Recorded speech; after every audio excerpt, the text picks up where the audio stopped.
When it comes to the race for former Ravens head coach John Harbaugh, it looks like the Browns might be on the outside looking in. Harbaugh already is interviewed with the Atlanta Falcons and reports he's expected to also talk with the Tennessee Titans and New York Giants by the end of the week. Steelers head coach Mike Tomlin stepped down after 19 seasons on Tuesday. Adam Schefter of ESPN, how Tomlin been thinking about this for a while. This is a Mike Tomlin decision, and this clearly is something that has been on his mind for quite some time. There were people I've spoken with who were with him over the summer who sensed that it was going to be his last season. Tomlin is tied with former Steelers head coach Chuck Noll for 9th on the all-time list with 193 regular season wins, but the Steelers have a 7-game postseason losing streak. Tomlin still 2 years left on his contract, so the Steelers could see compensation if Tomlin wants to coach somewhere else next season. Can now find 92.3 The Fan on YouTube. Subscribe to our YouTube channel. Get the best content from our shows each and every weekday. That's 92.3 The Fan on YouTube. Headline sports news every 20 minutes right here on 92.3 The Fan. From the University Hospital Sports Desk, I'm Jeff Thomas. Up next now for the Carman Show with Anthony Lima here on 92.3 The Fan. The afternoon drive. Meaningless win my ass. Right, week 17. Is that the and win? By the way, bring Stefanski back. Did the Browns He kill put Tomlin? the plan in motion. Did the Browns kill Tomlin in a 5-win Did season? Kevin Stefanski bring down Tomlin and Harbaugh in one fell swoop? I think the answer is yes. So we have 3 coaches in the AFC North losing their job this year? And none of them were Zach Taylor. The afternoon drive. Weekdays starting at 2. We are Sports Radio 92.3 The Fan. The Ken Carman Show with Anthony Lima. Mike Tomlin stepped down at Pittsburgh. He did? Is it official? That's what I keep hearing. So, is he a candidate here? Holy Mike, wouldn't that be awesome? Not the right coach for the Steelers anymore. It's painfully obvious. He told people inside the organization, we need to wait on Aaron Rodgers because he's the quarterback we can go to a Super Bowl with. He believed these things. He has huge say over their roster composition, who they draft, who they sign, what they do. Guys, their last 7 playoff games, they've trailed by at least 3 touchdowns in every one. How am I supposed to look at that and say, this is good, this is fine, we should accept this? We should be happy with this. You guys have won a playoff game more recently than us. Mike Tomlin, if he became available, yes or no? I've said yes. This is Cleveland Sports Radio 92.3 The Fan. And that Tomlin was gone. Good morning, everybody. Good morning. He steps down, which is a key word out there in Pittsburgh. Or key term, steps down. Yeah, Did not get fired. So does he not get? Somebody said he had somebody said he was getting paid $25 million a year. No, that's what one of the Pittsburgh reporters said. $25 million. He still had $50 million over 2 years. How is that possible? That's a hell of a lot of money. Maybe he was making $25 million. But then if he steps down, he wouldn't get that. So how does the language work? But they still, well, he's got to get something because they still retain his rights. So right, you could trade for him now. You can't just pick him up.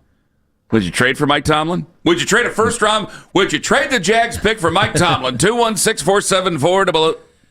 I thought yesterday. I thought so. You probably were more surprised because you did not think they were going to fire him. I did think they were going to fire him. I didn't think they were going to fire. I think I don't think they would have fired him. I think he stepped down. I think there is whatever you want to call it. I think it's the same as kind of the Stefanski thing, right? I think both sides kind of coming together and saying it's time for a change. I don't. I think it's different. I'm sorry. I know that we're going to probably argue and split hairs here.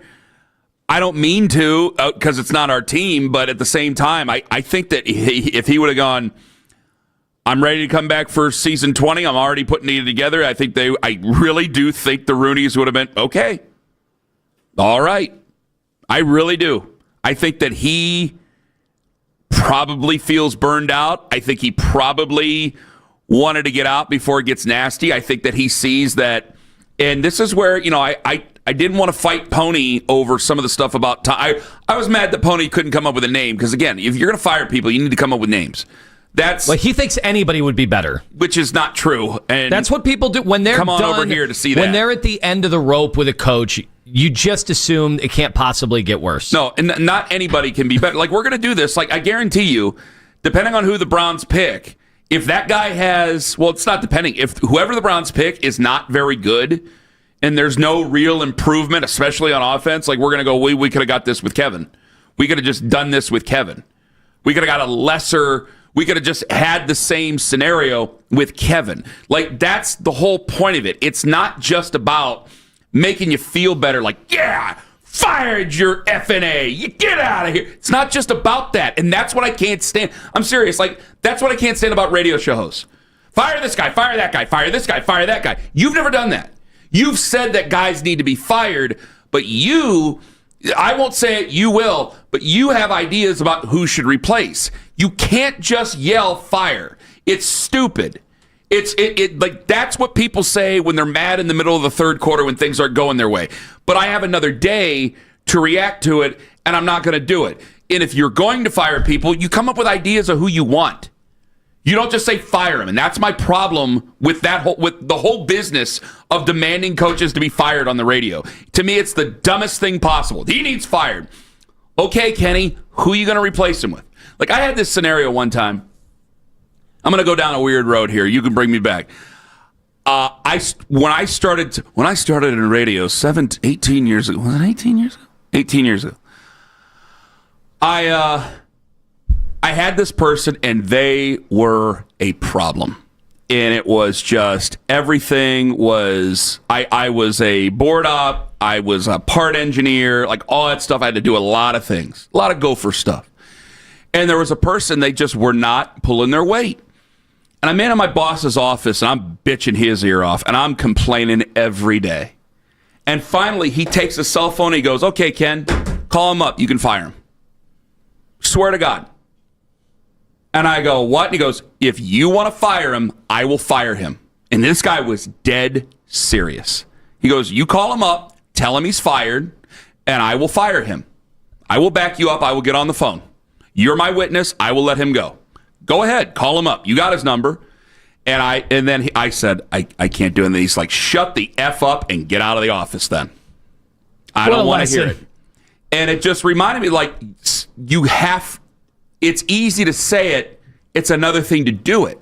So now Ken just knows how to get guys fired. He's gotten way better at it over the years. That's not true. That's a good line. It starts with a stapler throw.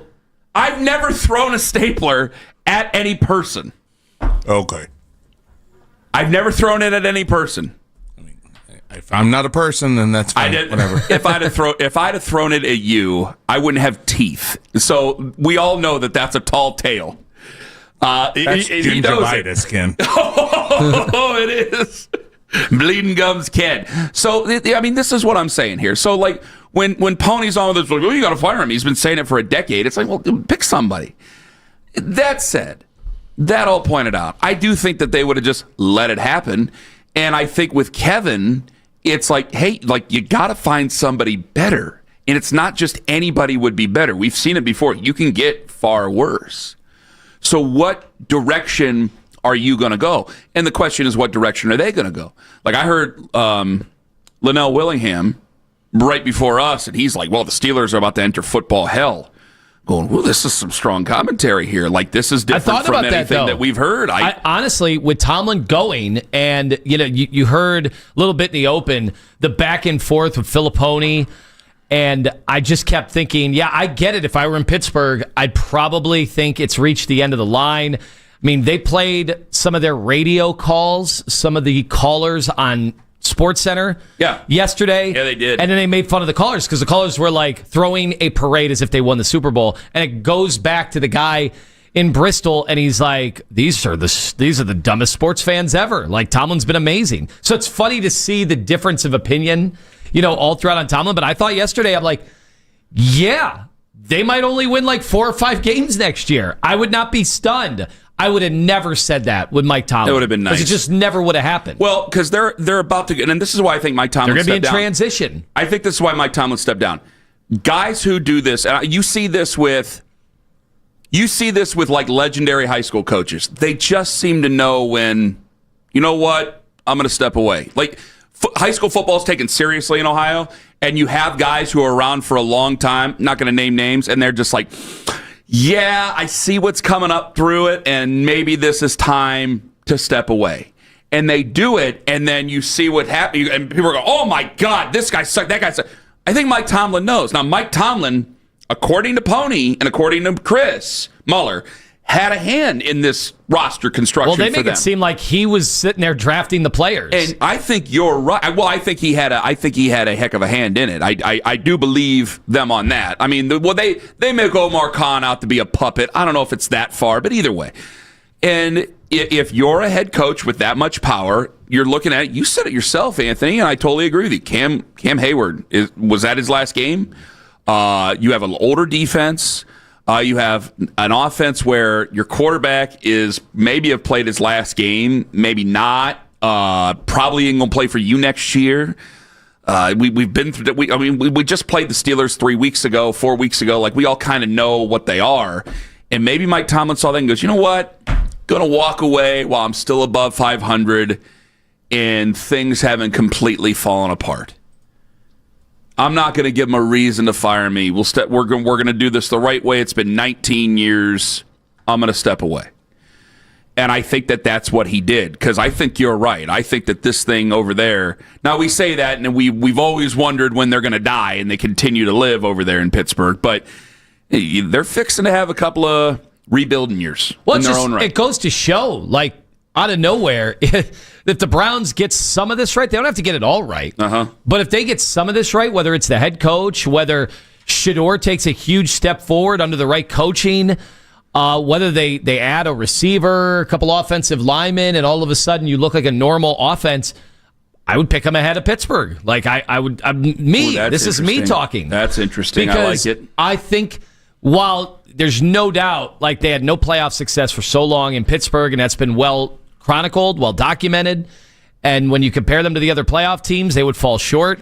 But regular season, that team always found a way, whether it was with more or with less, to win a bunch of games, and now that's gone. So why not? Doesn't this open up the AFC North even more? You think it would? Now that sounds kind of rosy. Do you think that this is a good or a bad thing for the Browns? It's great. You think it's good? Yeah. I don't. And let me explain to you why. You just painted a pretty rosy picture, and that's great. This is a weird role reversal for you and me. It just knocks the job for the Cleveland Browns down a peg or two, because I think that when you look at our roster compared to theirs, our roster isn't old or anything. It's not the youngest anymore, but it's not old. And we got a lot of similarities with them, actually. We do. Now they had some better quarterback play. Better special teams, I think, made a difference. But our job, because they don't have this great big problem with this looming cap hit with their quarterback. It's like, well, Deshaun Watson, you could restructure his contract again and free up money. And it's like, okay, but then I'm just kicking the can down the road again. And so I'm not setting myself up for, it's like part of me just wants to bite the bullet and go, you know what, pay him $46 million this year. I don't know how good we're going to be. To hell with it. Let's just move on. Like, that's kind of where my head is. I think probably a lot of Browns fans agree with me on that.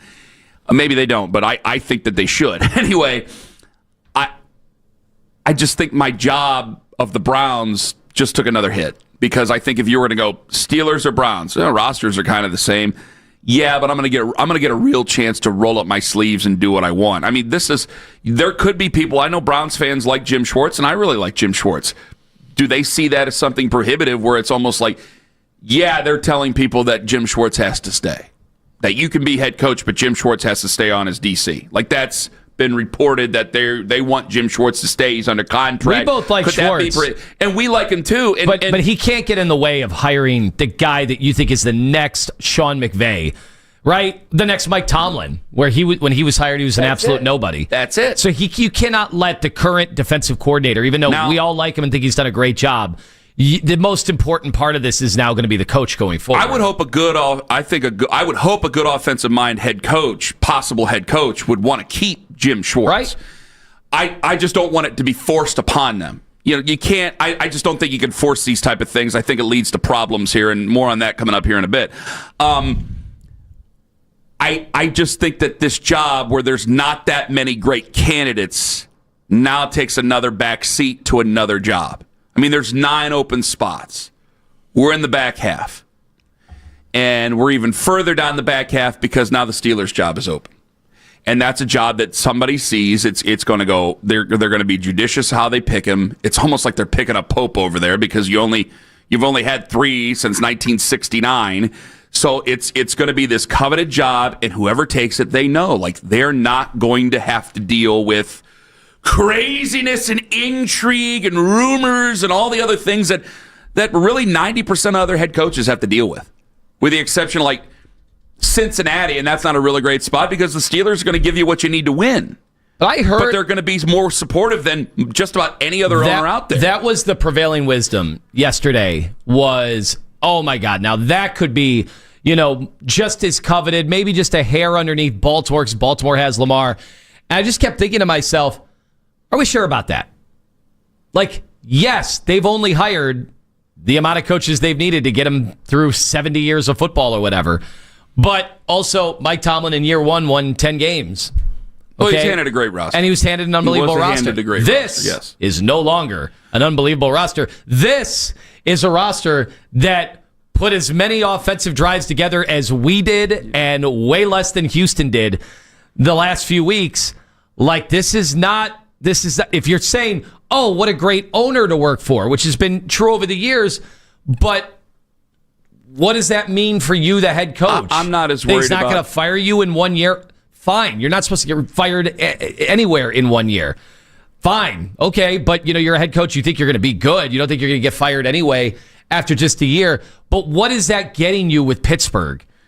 Who's the quarterback? That's what all these coaches they care more about who the quarterback is. Good point. Yes, ownership matters, but ownership left this Steelers team alone for many years, and fans are irate. I want to ask you guys, 216-474-0092. Is this a good or a bad thing for the Browns? I do not think it's a good thing. Lima says it's a good thing. I do not, and I'll give you one more explanation when we come back. Ken Carman, Anthony Lima, and I'm getting a sneaky suspicion, and so is Tone. Maybe it's time we start mentally preparing as Browns fans for one outcome in this. Ken Carman, Anthony Lima here on The Fan. Anthony Lima before...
invest in you from day one with great benefits and a $5,000 sign-on bonus. Get the career you deserve at jobs.mrelectric.com. Mr. Electric, where great electricians thrive. Traffic is flowing smoothly 271 north from Richmond to Wilson Mills and 71 north from the Turnpike to West 25th. This is Joe Checkeye for 92.3 The Fan. In your weeknight with the best segments of the day. The Fan Rewind. Weeknights at 11.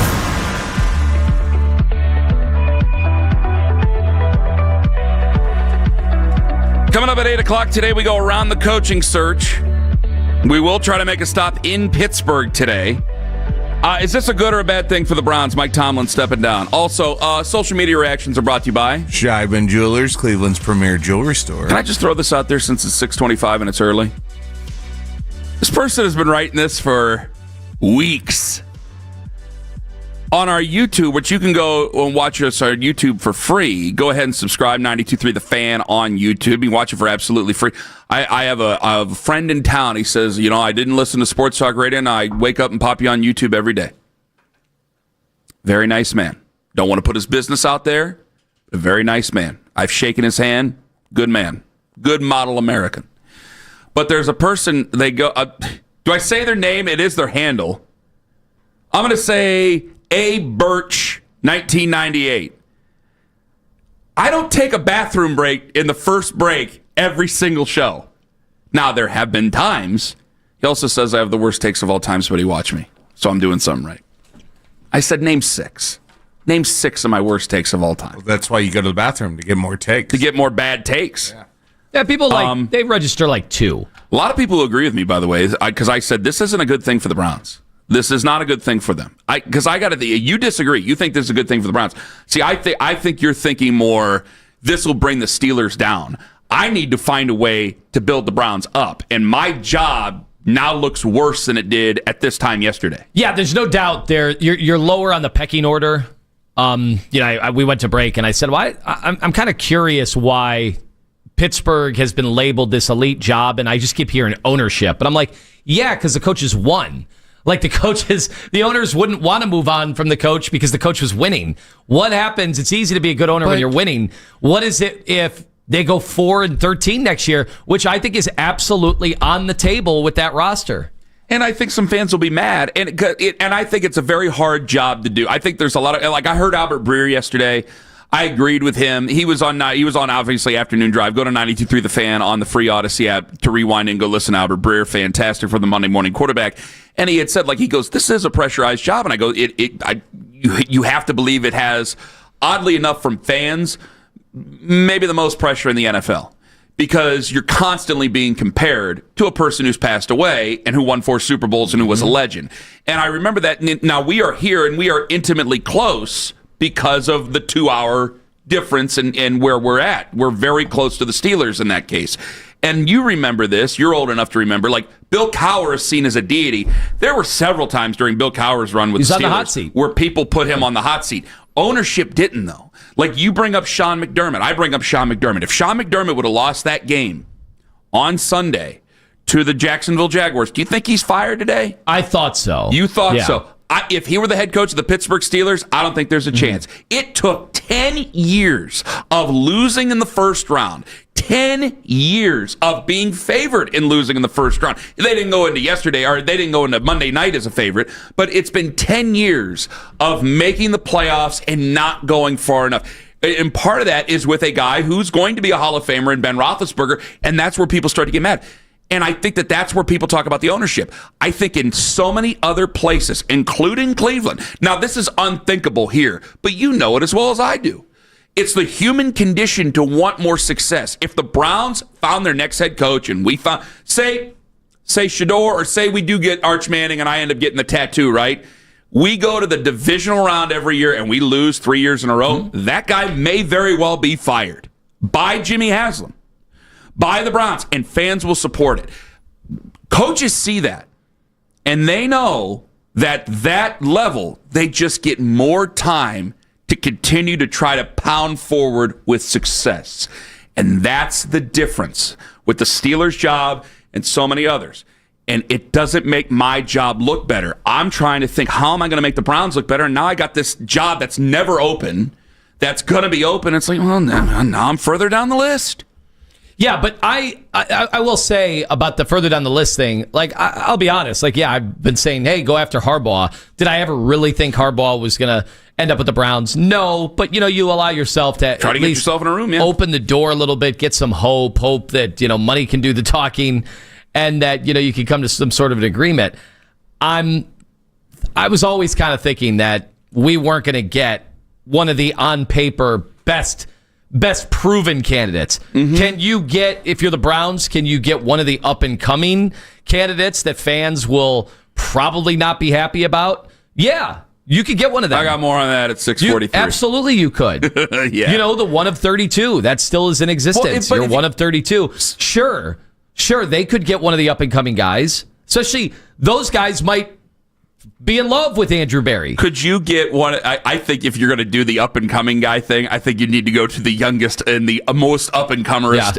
It would be Grant Udinski, so just because it's like, how old is he? 30. He's 30 years old. Yeah. Because I'm thinking, all right, you guys are going to look at him like a baby, and you're going to be supportive of him. Like, hey, let's give this kid. Now, there's going to be some fans out there who go, they didn't get any more of my time. Okay, that's fair. But you would almost look at it like, okay, we got to bring our puppy along here, and here's our young guy that everybody in the NFL says is going to be a great head coach, so we better be supportive of it. Do you think we could stave off the Boo Birds by week 2 for that head coach? I think we could. I think in some way it is a... Well, part of it is the presentation, how he comes off, no matter who they hire, how those first however many months go. Can they endear themselves to Cleveland? It can be a very supportive fan base. And so if you go with like, all right, here comes Nate Scheelhaus, it's like, well, gosh, you barely. If some of the hosts in town can't get his name right, I have no hope for some of the callers out there. So here comes this guy, and yeah, he's under that tree, but he's still you get some guy who seems to be so out of left field, and everybody goes, and even Albert Breer yesterday, he's a star. It's just very, very, very early. He has a very bright future, and I think that a lot of people might look at it and go, well, why can't that future be with us? Why can't that future be with us? It can be a supportive fan base for that. Now, Myles Garrett might look at this and go, what the F? We are the same age. What the hell? And he might get ran over by Jim Schwartz for all we know. And I got a sneaking suspicion about somebody else that I'm not going to say until 643. I promise you on that. But if you're going to go with one of the younger guys, it's almost like, let's go to the youngest guy and let's see, because it's a different road to get somebody, quote unquote, special. I don't even know if this guy's going to be special. He could be, a flaming dumpster fire that we have to get rid of halfway through the year because he doesn't know organization. I have no idea. I have more of an open mind on this than probably I have ever had in previous years. Part of it is because you guys all know the coaches that I've wanted. They were all probably pipe dreams. Sean Payton, Vrabel, who we had in-house. But we all know the deal here. He was not going to come here and be the head coach, especially when he had Drake May in New England, who put enough good on tape that rookie year, even though it was a bad year for the team. Harbaugh, Jim Harbaugh. Yeah, I would have taken, I'm an Ohio State guy, I would have taken Jim Harbaugh so fast. But all of those were probably pipe dreams, and that's not what this is in this hiring cycle. And yes, the Browns are closer to the bottom of the pecking order. So I think I'm kind of forced to have an open mind. And to the fans, and I'd love to hear from the fans on this stuff, I want to know how much of an open mind you're having. Like, do you just want a name you've heard of? It's funny. I thought we'd get more Mike McCarthy stuff. We haven't really gotten much of that. I anticipated more Jim Schwartz stuff. I wonder if fans are actually keeping more of an open mind. Maybe they are. 216-474-0092. Rodney in Litchfield, you're first up of the Fan. Hello, Rodney. Morning, gentlemen. Thanks for making the drive in to work better. Well, thank you. I appreciate it. Go ahead, Rodney. Well, my take on the Steelers' job over the Browns' job, and again, you guys know I've called you a few times, it's not the roster as much, because I think the Browns roster right now is probably in better shape than the Steelers when you look at expiring contracts and how many guys on their defense are 35 years old. We've got one problem, and it's Watson, and that's gone next year. After next year, his contract's gone, correct? Yeah, but his money could be still hampering there's still some, but it's not as prohibitive. Like his ghost stays around the hallways because of the... Yeah, but Lima's right. I mean, with each passing year, it's not as much of a hindrance. So honestly, I got to go back to what I've been calling you guys about. It's ownership. Which owner would you rather? And I know you guys are saying quarterback, which is the quarterback you can get in a draft, hopefully. If I get a job with an owner I can't stand or it's a horrible owner, I can't change that. The Haslam's aren't selling the team next week. No. Well, this is where it's they're critical of the ownership out there in Pittsburgh. Anytime you don't succeed at what the fans want to do, people are going to be critical of ownership. Yeah, and they've been successful. Yes, well, they've been consistently successful. They've been more successful than us.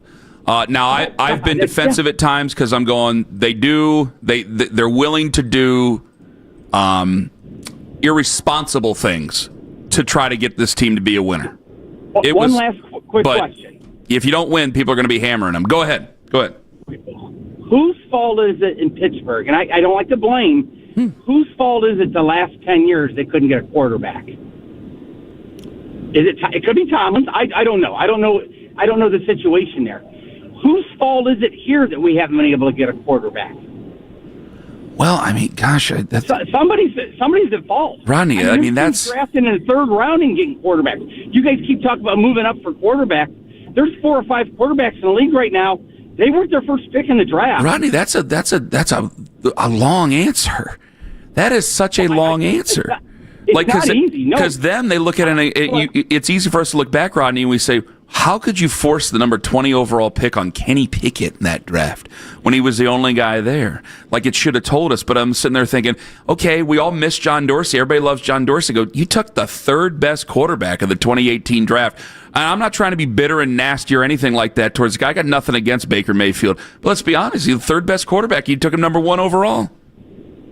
Well, and keep in mind, I still say alignment. If you draft a person, quarterback obviously is the most magnified. You got to get somebody that's in a line with your coach. That the play calling's got to match the player. If it doesn't, if you take Schwartz and put him on a defense that doesn't want to play a 3-4 or 4-3, whatever he plays, then you're putting him in a position to coach something he doesn't believe in. And I sincerely do believe, Rodney, and it's a great call, and I thank you very much for it. I sincerely believe that's why they tried to run this back this last year. They didn't want to make that. They wanted to be, hey, we got to give time. This has been successful. This can be successful. We don't want to go back to hell of where we've been before. And then you turned around, and I mean, let's be honest. I think we were looking 3-14, dead in the face, and then you happen to win those last 2 games of the season, but it made no difference at all. If I think they saw alignment and they wanted to run it back, and now here it is where now you have another year where the coaching crop is different. I don't think you would have got Ben Johnson last year, but you could have tried to make some sort of a crazy pitch to him. There's a lot of things you could have done. Flatly, if you don't win, they're going to hammer you for it. And we're not winning, and they're getting hammered for it. And you have another job that's out there that has been a consistently more successful franchise than you, and it makes your job look worse. Yesterday was not a great day. If you just want to tear down the Steelers, fine. It was not a great day for us. 216-474-0092. Lima's getting a sneaky suspicion. I am too. Folks, it's time to mentally prepare yourself. Coming up in 5 on The Fan. Anthony Lima for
Plumbing Tech is hiring. No on-call, paid time off, healthcare, and great pay. Join a team that respects your time, values your skills, and lets you be home with your family. Apply today at callplumbingtech.com. Keep us locked in all day, every day for the latest on the Browns' search for a new head coach. This is the radio home of the Cleveland Browns. Time out!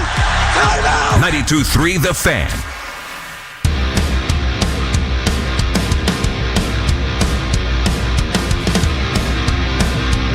"40 minutes away." Great. That's what we wanted in January. A litmus test. Oh, okay. Folks, I think we need to mentally prepare. Lima and I heard the same clip from Albert Breer yesterday. It went, hey, boy, here's Albert Breer yesterday about Mike McDaniel.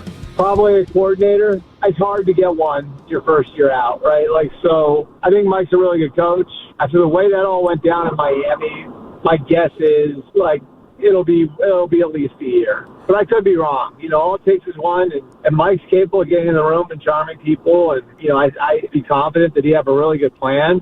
I think he'll show some humility about what happened in Miami and fall on the sword and take some blame, which is always important, I think, for these second chance guys. So we'll see what happens. But I think it'll probably be another year or two before he gets one. I promise you guys I will be open-minded. I know I'm setting this up to be the worst news ever.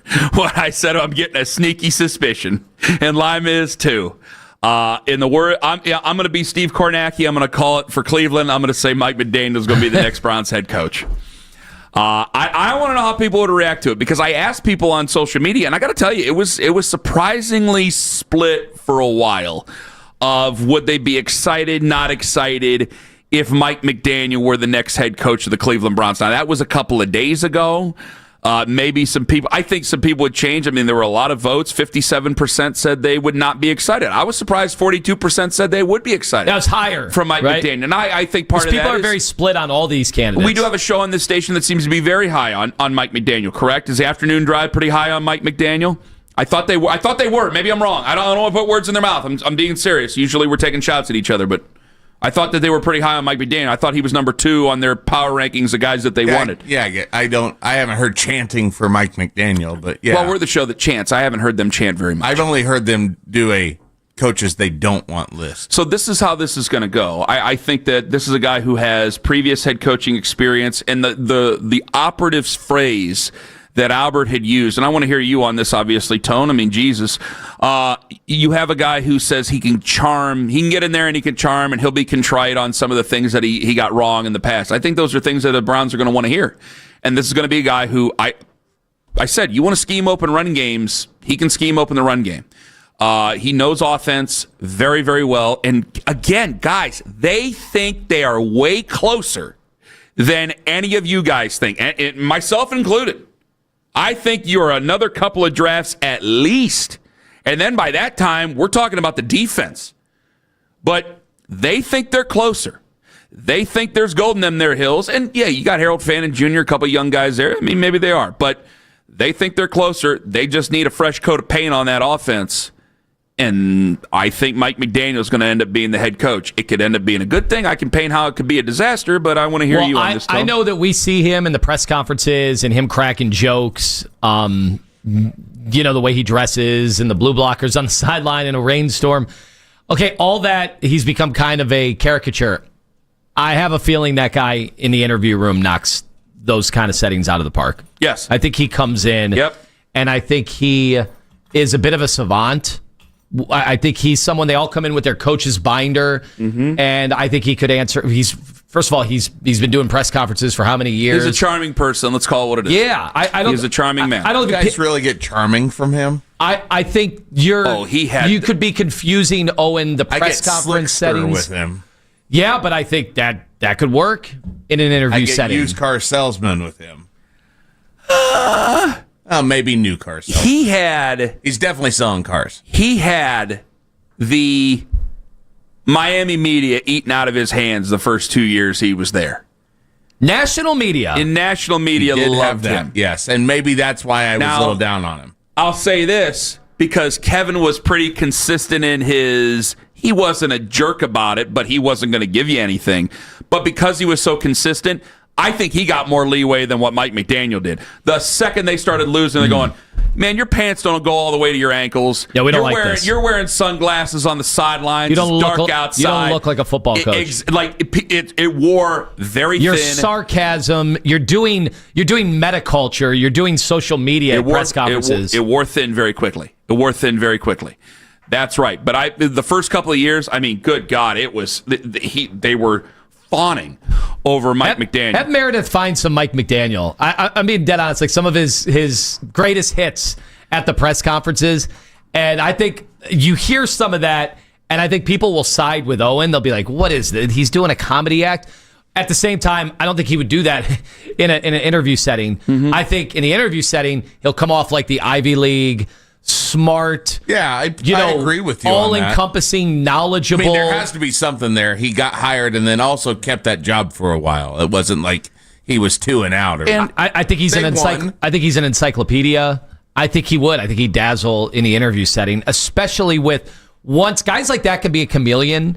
Depending on who they're talking to, and the minute Andrew Berry is there with his bona fides and Mike McDaniel with his, I think now there's an instant rapport. Or something like that. He was here in 2014. Andrew was not. Obviously, Jimmy was. Obviously, JW was. What year was it? 2014 when he was here as the wide receiver coach. Because I was like, well, Andrew got here in 2016. He was with the Colts through 2015. And then he came here, became the VP of player personnel, came back, was the general manager in 2020 after he spent the time with the Eagles there. So there might be that. But I think that for a guy like Mike McDaniel, obviously, a lot's changed in the last 12 years. Sashi was there. Sashi was there as well. I bet there's familiarity. I mean, I just think there probably is. I think there's something there, and I think that there will be a change in how, obviously, he's perceived. And I just think that this goes to, it's not the greatest crop. There's guys who have not called plays. Like Grant Udinsky's a young guy. The first thing, and I told you, I think play calling's overrated. I don't think that a lot of owners would agree with me. I think they want to be wowed by what they see on the field. I think he's one that could wow. And he is a guy who's called plays, who's schemed open offenses, who had a limited quarterback, who's done some good things with him. And I think that he's going to be as this job goes, and I just told you the Steelers job opens up, and it's like, oh boy, now we're another whack down. It makes Mike McDaniel look better. It makes him look better. So if they announced Mike McDaniel as the head coach, how do you think fans would react? I think you'd get a lot more positivity than you think. I think you'd get some people turning around on you, going, you need to keep an open mind, because they're going to keep Jim Schwartz. I would say that you hired Mike McDaniel and you would keep Jim Schwartz. Now, I got to give a warning. I think that if things didn't go well at the very beginning, I think that you might have yourself a power struggle. Because I think that some of the guys who are veterans there will immediately go to Jim Schwartz instead of Mike McDaniel if things go poorly. But if things start out and say you're 3-3 at the beginning of the year and your offense can look a little better, and who knows who the quarterback is? Maybe Mac Jones or Malik Willis or Shedeur Sanders or Deshaun Watson. Who the hell knows who it's going to be? One of those guys looked pretty passable, and okay, we're getting some things done here. And hey, we got the quarterback playing point guard just like they did in the first couple of years in Miami. Yeah, you could get some people along with that, and he's definitely going to be good in the press conferences, at least at the beginning. His act will wear thin if you lose football games. It will wear very, very, very thin. I wonder if he can even come to his new job, wherever it is, and have an act at all. I wonder if he's learned from that. I wonder if that was just maybe some immaturity. I don't know. Some guys change, some guys don't. Some guys evolve. What kind of vehicle does he drive in Northeast Ohio? It was a sports car in Miami. What does he drive here? What was the story last year, at the end of the year, especially when everybody thought he was getting fired? They pulled off a win, and then he drove by the Elbow Room in Fort Lauderdale, and he was trolling the opposing fans. Like, I mean, that stuff's great. Cleveland fans will love that when you're winning. You imagine in his neighborhood, he said. Yeah, he lived right around there, right? Maybe we can get him a Pittsburgh started shirt. Run it all the way back. I want to know from you guys if they. You're getting the same feeling I am, aren't you? I mean, let's. So we're on the record. You got the same suspicion I do. Yeah, that's going to be Mike McDaniel. Yeah, well, when Breer says that might need to be a coordinator there for another 2 years, I'm thinking, oh, so the Browns might think, why wait? Why wait 2 or 2? He's available right now. Mm-hmm. he's going to be a hot commodity in a year. Why not take him now? Bingo. 216-474-0092. If they were to announce Mike McDaniel as the head coach of the Cleveland Browns, how would you react? Ken Carman, Anthony Lima, take us with you to work on the absolutely free Odyssey app. Northeast Factory Direct. I'm going to tell you how you need to react when you hear about Northeast.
obviously ownership matters. I think quarterback matters a great deal. Young talent on the roster matters a great deal. So what's fascinating about that is that there are areas where I think Cleveland's probably the top, and then other areas not so much. Catch Odyssey NFL insider Ross Tucker on Afternoon Drive every Wednesday at 4. We are Sports Radio 92.3 The Fan.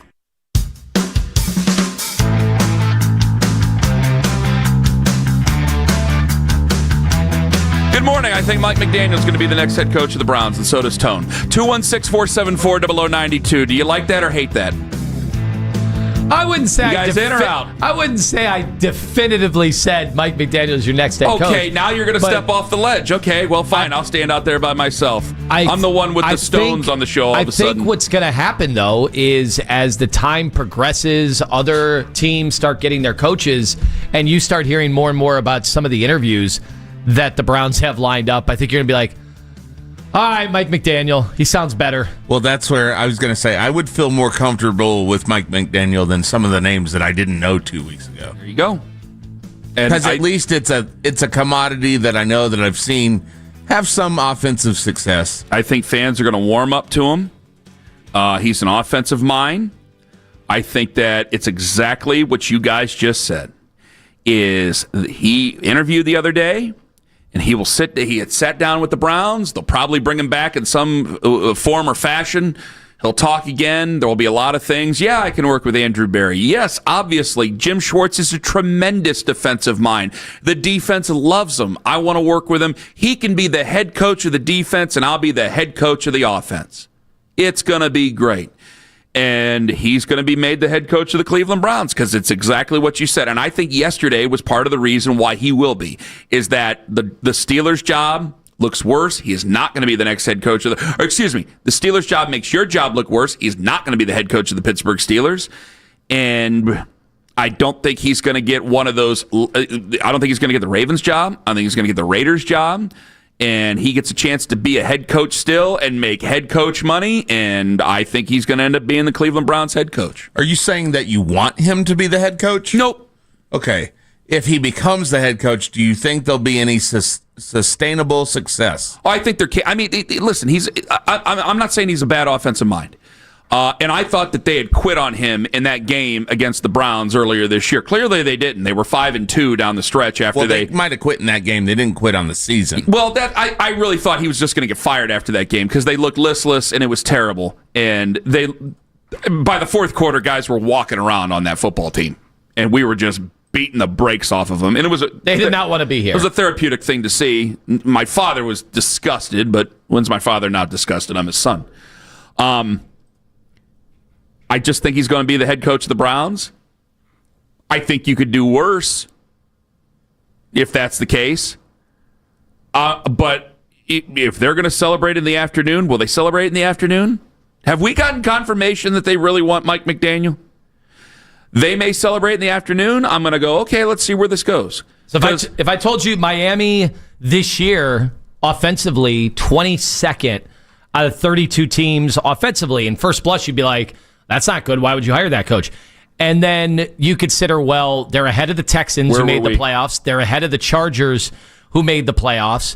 Yeah, we were 31st. If you're 22nd and you have better special teams, and it's hard to not have better special teams, and Andre Schmidt stays hitting field goals, right? That's a kicker, but I look at special teams differently, obviously, and I think you guys found that difference this year. If you have better special teams, you're a 7-8 win football team. And if you're a 7-8 win football team, Kevin's still here. But you would have been vying for the playoffs until the final few weeks of the year. And you heard Jimmy Haslam in the press conference. That's the difference. And you guys, I don't hear a lot of defense out of it, or I don't hear you guys yelling at me saying, because I think you guys believe I'm right about this, is they believe they're closer than we all do. And they just needed a upgrade on offense. And he is a former head coach, so he's been through it before, and maybe he can change it. And I don't think that I think he's going to come in and want to work with Jim Schwartz. My major concern, Jim Schwartz is a defensive guy. Jim Schwartz is 17 years older than him. Jim Schwartz is a strong-willed individual, because most defensive coordinators are. If things don't go very well, is Jim Schwartz going to turn into Buddy Ryan? Could we be hearing rumblings about fracture halfway through the year if they start off 3-6? If you're 3-6 with a 17-game schedule, you can. It's hard. You can get the nose up and get going. Will they be able to do that? Will there be a lack of trust? I guess it all depends on quarterback play. They'll believe in a team, even at 3-6. They'll feel like, all right, if we're just having average quarterback play, we can get back in it if our defense just gets healthier and we do all the things we're supposed to do, maybe situationally do some things better. But if you're 3-6 and a quarterback play is 30, 31, 32, so I want to know, you know how that's going to end. If they made Mike McDaniel the head coach, would you guys be satisfied with that? 216-474-0092, because I think it's going to be, I kind of want to do a trial run. I think it's probably going to be Mike McDaniel, and I kind of want to know what people think it's going to be. I really do. I've got a little answer for you on the afternoon show. Please go right on ahead. Their comments from 2 days ago about the possibility of hiring Mike McDaniel. Okay. This really wouldn't be that bad a hire, guys. Mike McDaniel's a really well thought of offensive mind. If you can keep Jim Schwartz, and I know we have the Albert Breer report piece, whatever we want to say, to get to, if you could keep Jim Schwartz and get Mike McDaniel, I'm sorry, that's about as good as it's going to get for you. I think so too. I think the options that I've had and we've tried to present, I don't know why people are looking at McDaniel as if this is a bad thing. This is about it. If you're not landing Harbaugh, name me the better alternative. Do you think that people would be more excited about this if Harbaugh just wasn't on the table? For sure. Has Harbaugh ruined every coaching search in America with his name? So I say for sure, but maybe that was a little too premature with that. That's where we're at. I can't disagree with the boys in the afternoon. You might be able to find a better... I think you could find a more exciting alternative for the fans. I'm serious. I think if you were to go, Grant Udinski is the next head coach of the Cleveland Browns, I think you'd get some people who we'd have to dump on the air. Yeah. And I think you'd get a lot of people going, you know what? This is outside the box. This is a young guy. This is an exciting guy. I feel like our fans will hate it. Really? Yeah. I think that he would have to be a pretty dynamic speaker in the opening press conference. I think you'd win the opening press conference. I think you'd get some people lining up. Yes. I think you'd get a lot of people win an opening press conference. I think you'd get a lot of people who look at him as a pup and want to be supportive about it. Again, you would get some guys who are 60-something years old and go, I can't believe I'm wasting the rest of my life with this crap, and they'd be upset. But I think you'd get a little bit more support than you think. I think it'd be outside the box. I think it'd be exciting for some people. And I think that they would, and it could be a bigger disaster than Mike McDaniel. You get Mike McDaniel, I think some people are going to go, okay. I think they're going to think it's pretty tepid. And I think you might get some people going, yeah, we'll probably see you in a couple of years when we do this search again. I'm just saying, if that news broke today that they hired, who is it again? Mike McDaniel. No, Grant Udinski. Grant Udinski. And you opened up the phone lines. I think there'd be some fans actually pine for Stefanski. All right, again. let me get Frank and as Chardon he's interviewing for other jobs. Hey, Frank. How's it going? Hey, let me ask you this. All right, I want your first reaction. The Browns hire Grant Udinski. Frank and Chardon says what? I don't know who he is. The Browns hire Mike McDaniel. Frank and Chardon says what? My biggest concern is the biggest problem with the Browns is that we have made an art form out of losing games. Most games in the NFL are not won, they're lost. And since 1999, so is that positive? Frank, is that positive about him or is that negative about him? I want to know what you think if Mike McDaniel's named the next head coach of the Browns. Is Mike McDaniel a culture-changing individual? Because it's everything. It's personnel decisions, it's coaching decisions, it's special teams, it's pre-snap penalties. It's everything that involves the Cleveland Browns that we lose games. We have to stop losing games before we can win games. And until we bring a person in that's going to make decisions that's best for an organization from top to bottom, and one guy's accountable, one guy is where the buck stops, that's what we need. We need somebody that's going to take over the organization and stop losing games. Plain and simple. We're not going to win anything until we stop losing. All right, Frank, thank you very much for the call. That was Trent Dilfer on the Make It Right, Call Kyle Right hotline. You cannot lose games and win in the NFL. I tried to lead him to the water. I just want to, because I think it's going to end up being Mike McDaniel now. I think it's the most non-offensive name out of some of the names that might be out there for people. Frank brings up a good point, though. Is he a culture changer? Do we need a culture change? Would you agree that we need a culture change? I think he would be better in the locker room speeches. Okay, locker room speeches but are that's culture not changing. That's not culture, though, right? That's performance. But you wanted me to ask. I think that you can get guys. It depends. I mean, if you're going to be, you could hold people accountable. You can watch 2 or 3 locker room speeches and go, okay, that's really him, or that's the performance that we're getting. And it felt like Kevin was giving you a performance every time. You look at a guy like Dan Campbell, and you're seeing his heart being spilled out. I think he was trying to give a performance, and I think you're right, but I also think Dan Campbell, outside of the speech, is going to hold people accountable. Right. That's why I believe the speech that's happening. Exactly. Here. It's like the same thing. Like, yes, I may not like Kyle Shanahan. John Greco likes Kyle Shanahan. Why? Because what you see is what you get, and you can respect that. Bill Callahan could be a bear to play for, but he was brutally honest. And what you saw was what you got, and that's what made him successful with that Browns offensive, with just about every offensive line he's ever been around. Like, you had that. Now, I don't know how Mike McDaniel's going to be if he's just performing for the cameras. We saw a guy perform for the cameras once, and that's what led to his downfall, and that was Hugh Jackson.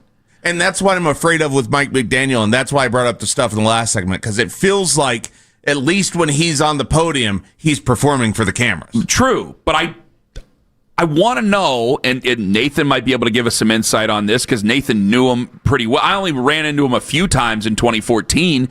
Nathan knew him pretty well. I could ask Nathan about him on Friday because and things change over the course of 12 years, for crying out loud. But Nathan knew him way back when. I think there might be some genuine qualities there to it. But again, if it goes into a bad territory the way we think it could, I don't know how Jim's going to react. Here you got Jim Schwartz, 59-year-old, emotional defensive coordinator, gets guys to play with their hearts on their sleeves, very tough, very strong, and here you got Mr. Cool Mike McDaniel, and that's all well and good until they kick off and things start going poorly for you. Now how are you going to react to that? Yeah, it's funny. In the 4 years, he went 35-33. He made the playoffs twice. That first year in the playoffs, he didn't have his starting quarterback. I think it was Skylar Thompson. Former K-State Wildcat. Skylar Diggins. Yeah, that was their quarterback for a game against the Buffalo Bills. I thought you said Biggins at first. I was like, what? That's Leroy Biggums. So overall, if I informed the average Browns fan, hey, did you know that he actually has an above 500 record in 4 years? Who is his quarterback? I think that almost makes him look better, right? Yeah. 216-474-0092. Would you be mad if it ended up being Mike McDaniel? I want to know that. And also remember, Mary Kay is going to join us tomorrow at 8:20. I need to ask her why Nate Scheelhaus is a, quote, offensive wizard. That's been said twice by her, and I want to know why, coming up tomorrow morning at 8:20. And, oh my goodness, I thought we'd have a litmus test in January. Was something said before the break earlier in this show, and I want to get it out of a certain person coming up in 5 on The Fan. Peter and Company Jewelers and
still 2 years left on his contract, so the Steelers would be seeking compensation if Tomlin wants to coach somewhere else next season. Browns linebacker Carson Schlesinger has been nominated as a finalist for the NFL's Rookie of the Year award. Get all the latest Browns content filtered right to your phone during the offseason by following the Browns playlist and 92.3 The Fan on the Odyssey app. Headline sports news every 20 minutes right here on 92.3 The Fan. From the University Hospital Sports Desk, I'm Jeff Thomas.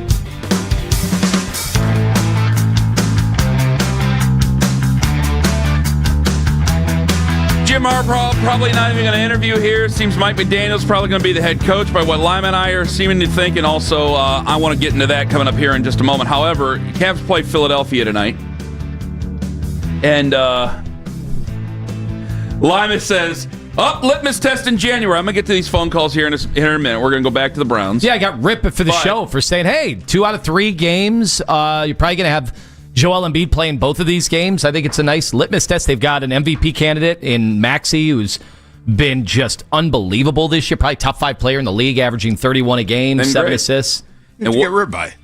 What's that? Who'd you get ripped by? You. No. He said you ripped him. You ripped me. No. I don't think you really like ripped that. him. I think you ripped the Just trying to enjoy my day at 92.3 The Fan. I get ripped 2 minutes the in. The team that's supposed to be the best in the Eastern Conference, and everybody's told me, don't worry about them. They'll litmus test 42 games into the season. It's cool. Now, hold on here. Fine. Go ahead. No changes needed. So, what was the record at this point last year? A lot and a little. Who cares? They didn't lose as many games as they've already lost. They had now, 6. Hold on a damn I know second. They're losers. They were, I think, 35-6. Is that better than what they are They currently? are 22-19. If they came in I'll say 35. If they came into this game at 35-6, would this still not be a litmus test? Oh yeah, of course. Philadelphia is, as long as Joel Embiid's healthy, which is never, but still, go with me on this. He's been awesome the last 4 weeks, and he's been playing banged up again. That's just what he's. That's got no ankles, right? If they came in at 35-6, would it still not be a litmus test? It would still be a measuring stick, would it not? Well, it's because just like Minnesota, you got 2 games, a home and home in 3 days. So I kind of like these. It's always a scheduling quirk, but it was nice to see like Minnesota kind of manhandled us in the first game, and then we came back at our best game of the season. So I thought that was awesome. Now then, in between, a little mini playoff. Yeah. Yeah. Now, unfortunately, the Utah disaster happened where we were questioning everything about the team all over again and their effort. It was embarrassing. And Kenny Atkinson just looks like he's at wit's end because now at some point when the guys don't give effort over time, who do they look to? They look to the coach. Why aren't you coaching them to give effort? And he sounded like Kevin Stefanski when we played his audio yesterday morning. He did. I think at 35-6, it would still be a litmus test. I know this season has been a disappointment, and I ripped him yesterday morning, and rightfully so.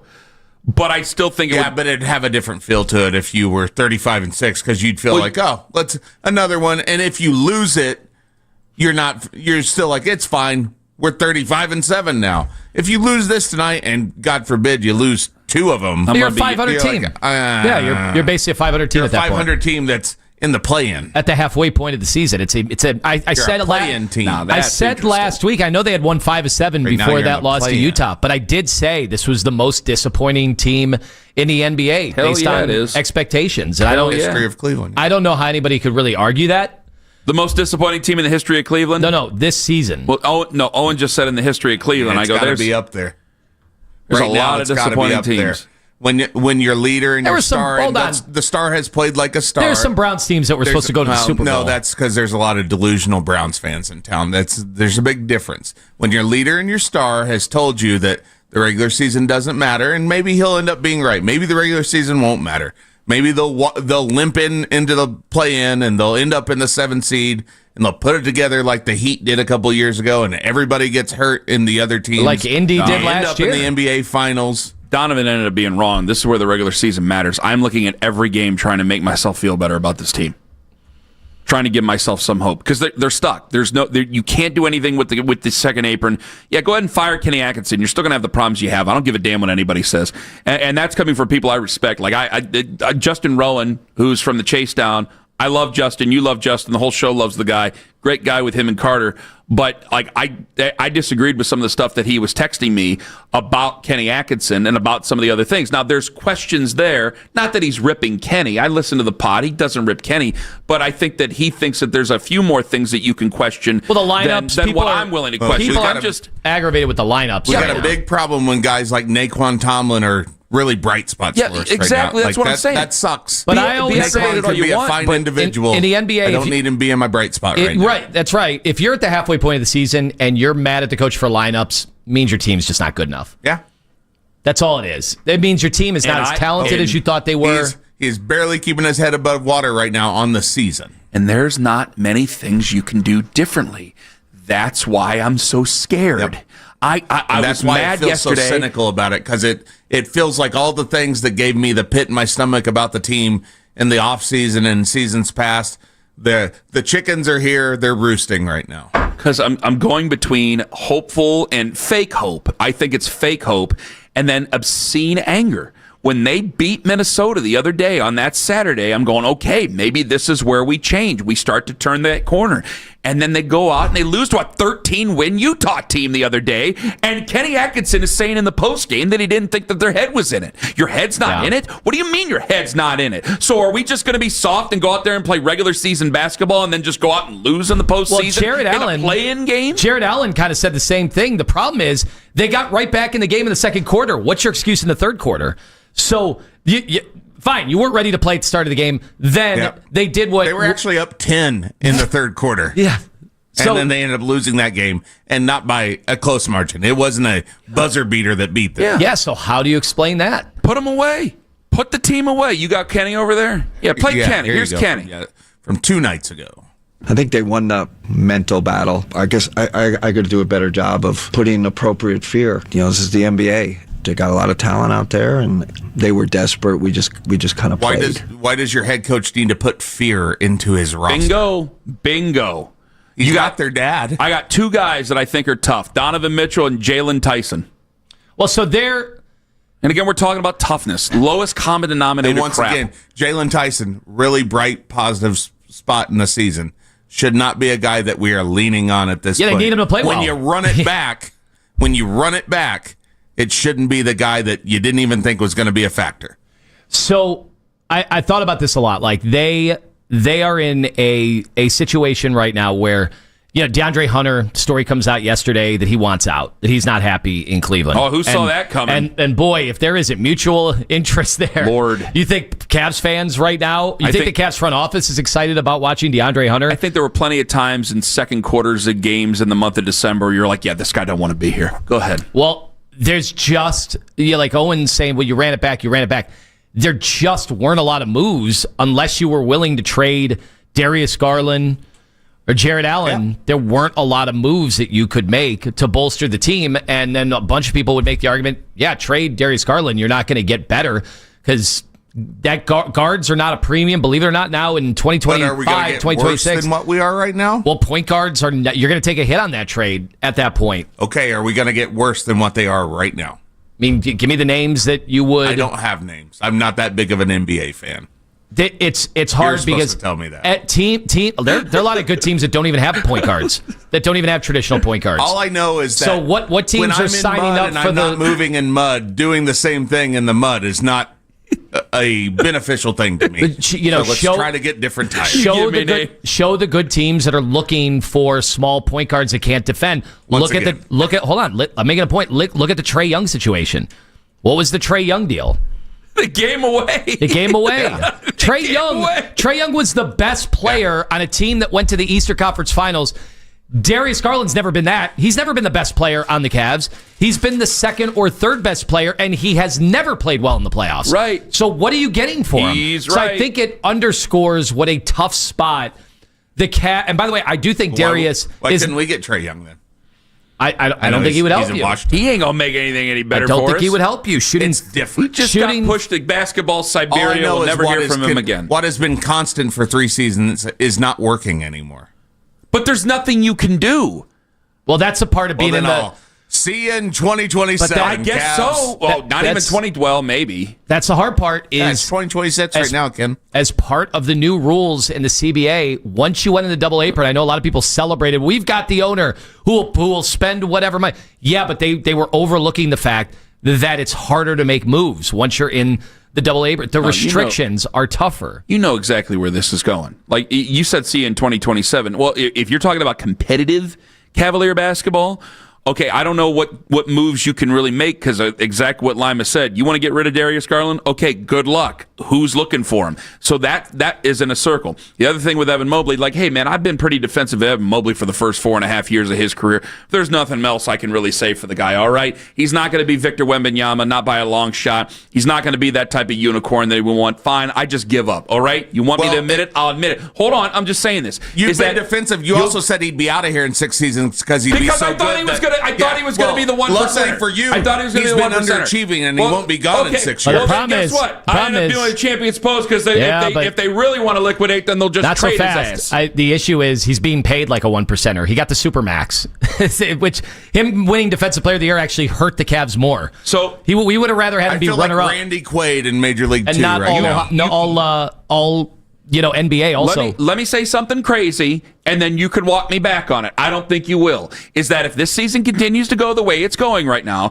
which is you are one of the biggest disappointments, as Owen says, in professional sports this year, but you're one of the biggest disappointments in the NBA. Injuries or not injuries. We're yelling about Kenny Atkinson and saying that he needs to make all these changes, all these other things. This continues to go this year. What's Donovan going to do this summer? What's he going to want to do this summer? What is Donovan Mitchell going to want to do this summer? Probably want out, so then you're going to start hitting reset buttons here. And so we'll do all the other things that we've done before.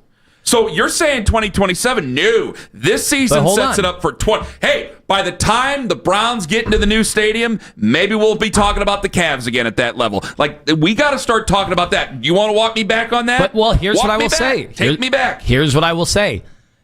Coming back to our original point, this is why these next 2 games are litmus test games, because this just sounded, if you just heard this, you would think the Cavs are the worst team in the NBA. If they just perform well and Darius plays well the next 2 games, we're going to be thinking differently. Maybe not Owen, but Cavs fans will feel rejuvenated. They'll start to say, all right, what are we? We've won 5 of 8 now because it was 5 of 7. But all of a sudden, you're 7 of 10. Like, that's how quickly in the NBA you can feel good about these things. Then you got another litmus test coming up on Martin Luther King Day, coming up on Monday, because you have Oklahoma City in town. By the way, I have something for you on that Tuesday, possibly. And then you go to Charlotte and Sacramento and all the other things. So you have a little bit of a run there. There's so many things that you can prove right now for your basketball team and for your basketball team's future.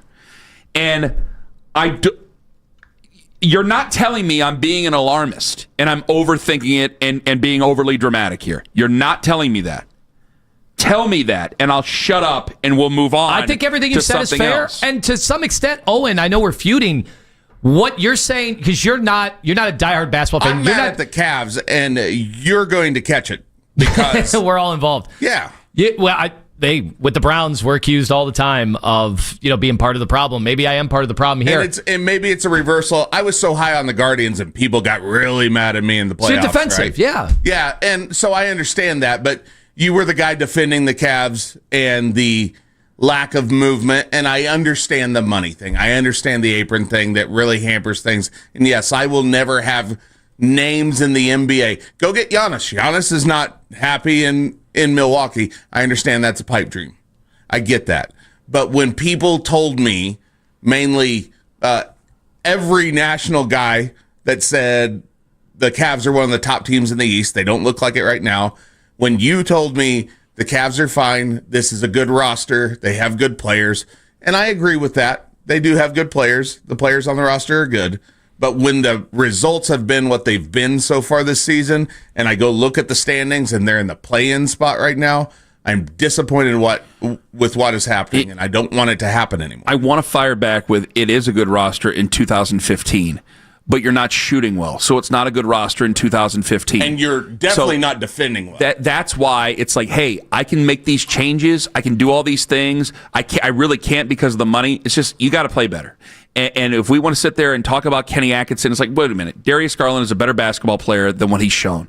All right, the only guy that has shown every single night of what he's capable of doing is Donovan Mitchell, and I'm sick and effing tired of waiting for him to bail them out every single game, because that's what it's come down to. You find yourself down by double digits early, like it was a 19-4 run the other night, and you're just waiting for Donovan Mitchell to bail them out. And this whole season was supposed to be a setup so Donovan didn't have to bail them out, and none of them have answered the bell, including, and most importantly, Evan Mobley, who gets shoved from the spot just about every single possession defensively. You know, his best matchup, honestly, he matches up with Wemby really well because he can't get pushed around. I've seen it over the last few years. He actually matches up pretty good against Wemby, believe it or not. Chris Muller, Ken Wyman, Abe Gordon from 92-3 the game in Atlanta. 92-9 the game. I knew it when I said it wrong. I knew I said it wrong, and I'm sorry. 92-9 the game in Atlanta. Our sister station in Atlanta. Chris Muller, 93.7 The Fan in Pittsburgh, and 105.7 The Fans. Ken Wyman in Baltimore. What do those cities have in common? They all have coach openings. We go around the coach openings. We go around the head coaching search, and I got to ask them all, well, how would they feel if we hired Mike McDaniel? Ken Carman, Tone Master General, about last night in 5 on The Fan. Always.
So much can happen around the globe that we never hear of. Embarrassing. We got to be better on defense. It won't matter till April. I think we know that. Y'all gonna write us off. We could go 82-0, no one would care. He's a piece of crap. The kid, he sucks. He's sucked his whole career. I got rumors about him. How he couldn't please his wife, so now he's divorced. Put a damn winning team on the field. Now, the Ken Carman Show with Anthony Lima give their thoughts on what you might have missed about last night. All right, before we get into the nitty-gritty topics about last night, Ken, I wanted to let you know that you are not the only person who had that thought at 6 a.m. where Mike Tomlin stepping down from the Steelers drops the Browns down a peg. Mm-hmm. So Judy Bautista has been having her running rankings of the head coach openings. When it first started, after Black Monday, New York Giants #1, Browns #2. Browns are now #4 on her rankings after last night. It's not too bad. It is Ravens, Giants, Steelers, Browns. That's not that bad. There's 9 of them. They're in the top half. She's the one we keep using because she's the only one in the national media that doesn't have us in the dumpster. Right, that's true. That's true. I smell a power rankings, by the way. I smell having Judy on the show. Let's bring on Judy Bautista. And we're doing it right now. Power rank your favorite Judys. Let's go. Oh, I thought you were going to do power rank the Bautistas. Judy Bloom. Judy Dench. Judy Bloom's great. Judy Bloom was up there for me. Judy Dench is excellent. Judy Gold. The comedian? Wasn't that a sitcom actress? I thought Judith Light. Oh, Judith Light's the.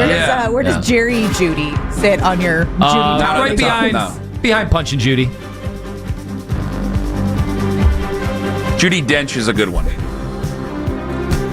I thought you were going to power rank the jobs, but I like power ranking the Judys. I thought you were going to power rank the Batistas. I'll power rank the Batistas. Oh, wait a minute. Power rank the Batistas. Right. Oh, what does he do? Gotta get the fireworks going. Dave Bautista, Judy Bautista, Jose Bautista. Yeah, boom. Done. That's as good of a Batista ranking as you're going to get anywhere in the country. I think it's pretty good actor. I can't disagree with that Batista power ranking. Power rank the Daves. Oh, wait. Okay, never mind. There's a lot of Daves. Dave Thomas. There's too many Daves. He's a founder of Wendy's. Dave Bautista. I really like Dave Bautista, if you guys Now couldn't. power rank the Dave Thomases. There's a Dave Thomas story about how shooters came to be. Oh. The restaurant? Yeah. That's why they had those square patties for him. Yeah. Look it up. Dave Thomas was with the Hotties? That's right. What? Square patties never got shorted. Dave Thomas and the Roadman were with the Hotties? What are you talking about? Frosties had multiple meanings back then. Blown my mind. Anyway, go ahead. Yeah, go ahead. All right, so let's serious business. Let's start Serious the segment. NBA. Giannis Antetokounmpo not afraid to say something when he has something to say. So the Bucks fell to the Timberwolves 139-106 at home yesterday, and fans were booing as they were leaving around halftime in the third quarter. After Antetokounmpo makes a nice bucket, he gives his fans the double thumbs down and boos them back essentially. It's a weird scene. What's out again? And then after the game, he was asked about booing his own fans. Were you kind of gesturing or booing back, like sarcastically, after I was that one? definitely booing back. When I get booed, I boo back. I've been doing all season. You guys haven't been with me on the road. Whenever I get booed, I boo back. No, this is home. I mean, do you have a message? It doesn't matter. I don't. It doesn't matter. It does not matter. It doesn't matter. I play basketball for my teammates. I play basketball for myself and my family. When people don't believe in me, I don't tend to be with them. I tend to be against them. So he's turning on his own fans. Yeah, this led me. Oh my Totally gosh! changed my Cavs fandom. Giannis said Antetokounmpo's the third man. Would they take? These fans could stick it, brother. Would they take Evan Mobley for? I mean, that's my question. Is there a trade that exists? I mean, that that's could what bring Giannis when he to was the first Cavaliers? rumored at the end of last year. I remember people said, "Well, Evan's untouchable," and I'm like, "Well, he's not untouchable. I would trade Evan Mobley for there's 7 guys in the league that I would trade him for Giannis right now. I'm a desperate. Which was a compliment to Evan at the time. person. This year, I think people would probably even put more names in the list. I would say that it's very unlikely, and the Giannis, this is going to get really ugly before it gets better because they're clearly not going anywhere. I asked a different Make it question real ugly. before the show. You're going to ask the diabolical question. The now? diabolical question is, what's more of a code red for Jimmy Haslam right now? The Browns situation now with no coach, no quarterback, maybe, we'll get into that debate. Or Milwaukee Bucks. Oh, I know you want to get into that debate. Milwaukee Bucks It or better Cleveland better Browns. be the Browns. He's a football fan. We are the football team. I want to hear nothing about the Bucks. That's a business decision over there. That's business. This is love. It damn well better be the Browns. Wait, he's only got partial ownership in the Bucks, right? Where he's got full ownership I don't in the know. Browns? Lima told me they're on some sort of rotator. They spin the bottle, and he ends up being the guy who's in charge of them for a few years, and then they do it again, and who knows? Because he's also got ownership of the Columbus They cut Crew, off a the chicken's soccer head, team. and they play a kazoo, and wherever the chicken lands, that's who's in charge of the Bucks. Well, here's the other diabolical question. Would Jimmy Haslam even do business with the Cavaliers? Because if he did business with the Cavaliers, it would also be with Myles Garrett. Be doing business with Myles Garrett. It is kind of amazing, right? That was the exact place I was going with that. What have you heard that's how the Cavs ended up getting Giannis? Was Myles Garrett, running background and becoming an intermediary? What if Myles Garrett just went into Jimmy Haslam's office and threatened him and be like, "Give us Giannis right now"? Because or I'm going to ask for another trade, or I'm going to retire. Yeah, because oh my God, the leverage. Or I'm going to retire. Yeah, we get Giannis in Cleveland, or I retire. That's what Myles would say. I mean, Myles holds a lot of cards. Boy, he does. I'm getting a lot of Judge Judy in the chat, by the way. We miss Judge Judy. My neighbor texted Judge Judy. Oh, how do we miss Judge Judy? She's got more money than all of them. $44 million a year making people give each other $300. It was amazing. What a career. I used to watch Judge Judy so much after school when I was a kid. Ken still watches. Yeah, I still watch Judge Judy middays.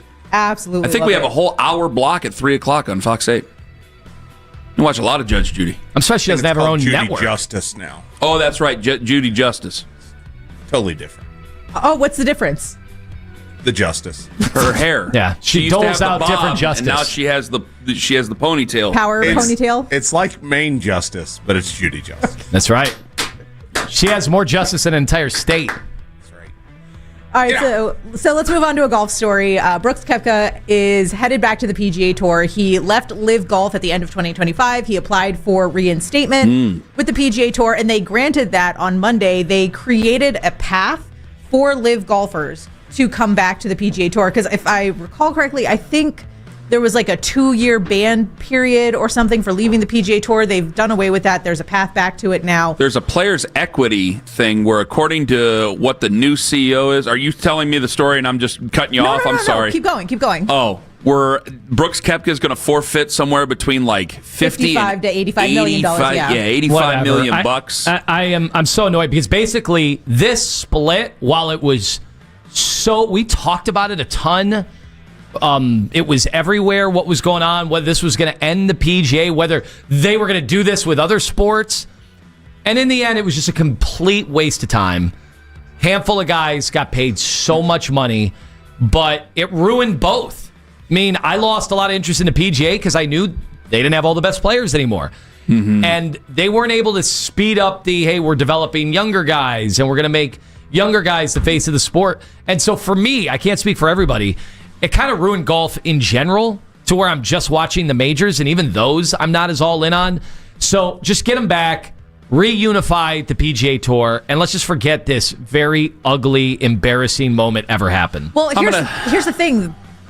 Brooks Koepka could have been the first domino to fall to essentially crash the LIV Tour, but that's not happening because Jon Rahm, Bryson DeChambeau, Cameron Smith, they've all reaffirmed no, we're staying with the LIV Tour. So Brooks Koepka is the only one who has defaulted so far. But it's weird. It doesn't seem like Bryson DeChambeau he's bigger on social media. He's got how many YouTube subscribers? It definitely feels like he's more into the influencer life now than being a golfer. Competing week to week. But that's what I mean. He's an influencer first. He found a way. Second. There was no way to make more money than the PGA Tour for our the entirety of our golfing life. And now that's not true. You can go to the LIV, make more money. You can go on YouTube and do trick shots and make more money and do challenges and become golf's version of Mr. Beast. Kind of sucks. So the PGA Tour suffers because I'm no longer watching the best in the world. Dude Perfect, sorry. Is he bigger than Mr. Beast? Well, are they the same person? They're like the four horsemen of trick shots. Am I old that I don't know? I mean, I know Mr. Beast because he has protein bars or something. I see them at CVS when I go there to. That's just regular chocolate. Oh, is it? Oh, I thought it was protein bar. It's not. Yeah. It's not even like it's not anything Well, I'm special. older It's than just you, chocolate. but I have children. Right, you have children. And they are the ones that Yeah, I don't inform me have on children, so I don't have can anybody have in my mine. life who's not of legal drinking age. So I don't know. Maybe I'm out of touch. I'll send some over for you, Meredith. You No, can I'm have a good. few Thank of you. You're good. That's all we got. Outstanding. Coming up at 9:20 this morning, Rob Summers is going to join us on the show, Cleveland State head basketball coach, because, folks, we're going to the Cleveland State game tomorrow night.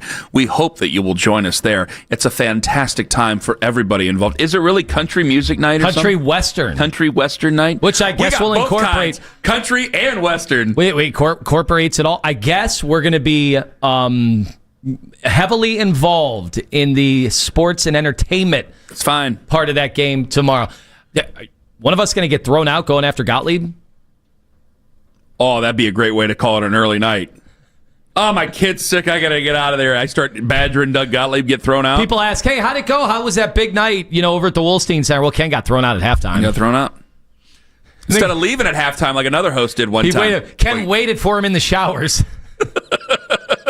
Come on here, get you whooping, Doug. I thought you were bringing your giant unicycle and bowls with you. You won't be doing that at halftime? Oh, how amazing would that be? Come on. How amazing would that be? Let me go to my unicycle guy, see if we can rent one. Somebody said there's a mechanical bull that's going to be there tomorrow. Kenny, step on up. You will get hurt. Yeah, I can't. Oh, my back's bad. You will get hurt. Yeah, I don't think I can do it. Go for the cheap thrill. Just get up on there. Yeah, we'll see. You get a couple of drinks in Kenny. Who knows what he's going to do? A little mutton busting while we're at it. Coming up next, around the coaching search, we'll welcome in Ken Wyman, 105.7 The Fan in Baltimore. Abe Gordon, 92.9 The Game in Atlanta. And Chris Muller, 93.7 The Fan in Pittsburgh. Who the hell do they want, and how would they react, depending on the name we tell them, if they get hired as the next head coach of the Cleveland Browns? Ken Carman, Tone Master General. We go around the coaching search next on The Fan. Window Nation.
Monday night's loss against the Texans. Listen to The Fan and Rewind weeknights 11 to midnight. All the best segments from all our shows, and you can always listen on the Odyssey app. Headline sports news every 20 minutes right here on 92.3 The Fan. From the University Hospital Sports Desk, I'm Jeff Thomas.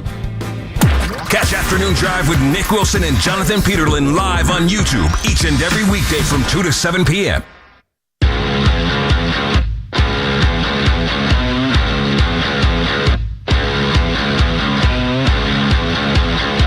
Remember, all guests appear on the Make It Right, Call Kyle Right hotline. We got 3 of them, and we start in Baltimore as we go around the coaching search. And we welcome in Ken Wyman, 105.7 The Fan in Baltimore. Tough talking Steve Bisciotti yesterday, Ken. What were your thoughts on him?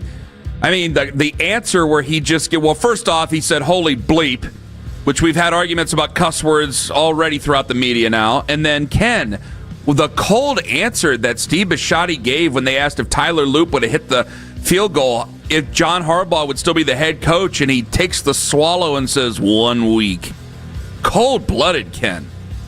Yeah, there were a couple of moments, and guys, thanks for having me as always. Steve Bisciotti, we've missed hearing from him because he's always been a great listen, and he hadn't talked to the media in that setting since after the 2017 season. He did speak to 4 beat guys at an owners meeting in 2022, but there were a couple moments where he was like a mob boss, and that was one of them. And he made it pretty clear that he had been thinking about firing John Harbaugh for weeks now, and he also made it kind of clear, at least the way I read it, they didn't think they had much shot of winning a game in the playoffs, even if they got in.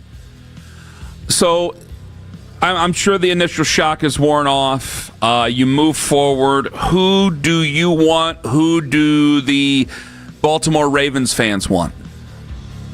That's a great question. I think the name that keeps coming up here in Baltimore is Jesse Minter, who is a defensive coordinator of the Chargers, who worked here in Baltimore, has worked for John Harbaugh, worked for Jim Harbaugh, was at Michigan, and he kind of looks like a Mike McDonald 2.0 for some fans. You know, like fans feel like they, quote, missed out on Mike McDonald because, yeah, John Harbaugh was getting fired after being the one seed and going to the AFC Championship game. That wasn't happening, but McDonald goes to Seattle, and now he's super successful, the former defensive coordinator. So people see that. I will tell you this, after listening to Steve Bisciotti yesterday, he made it pretty clear that this go-around, guys that were hot coordinators that then went to jobs that he sees as bad and didn't have success, they're not going to hold that against them. So a guy like a Kevin Stefanski or a Robert Saleh, it wouldn't shock me if they got this job. Well, the Lamar part of this, how much is he going to be a factor? And now that they chose the head coach to dismiss rather than,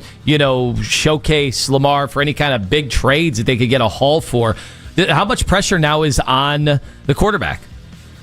I think a lot, and he was a big topic of conversation yesterday. Steve Bisciotti made it clear he wants to get an extension done because he doesn't want the salary cap ramifications hanging over their head. Though he did say, if he doesn't want to sign an extension, we'll just move the numbers to void years, so he'll play under the same number he did this past year. But he said that they want to keep this window open, and that means extending him to a similar type of structure as before, but for more money. Steve also said that they are talking to Lamar constantly and getting his input on things, though Steve made it clear. He wants opinions, but Steve has the power. Ken Wyman, 105.7 The Fan in Baltimore. Do you think it's the best job available, or where do you rank it? I think it is because of Lamar Jackson. Assuming that Lamar Jackson, who showed signs of that MVP level at the end of the game in Pittsburgh, if a healthy Lamar Jackson is a 2-time MVP who frankly should have been a 3-time MVP, those kind of jobs don't come open often. So, yes, I do think it's the best job available. Does he get any blame from fans over the last week? He's been through now 2 offensive coordinators, a head coach. They haven't been to a Super Bowl. Has there been any trepidation around him? Steve?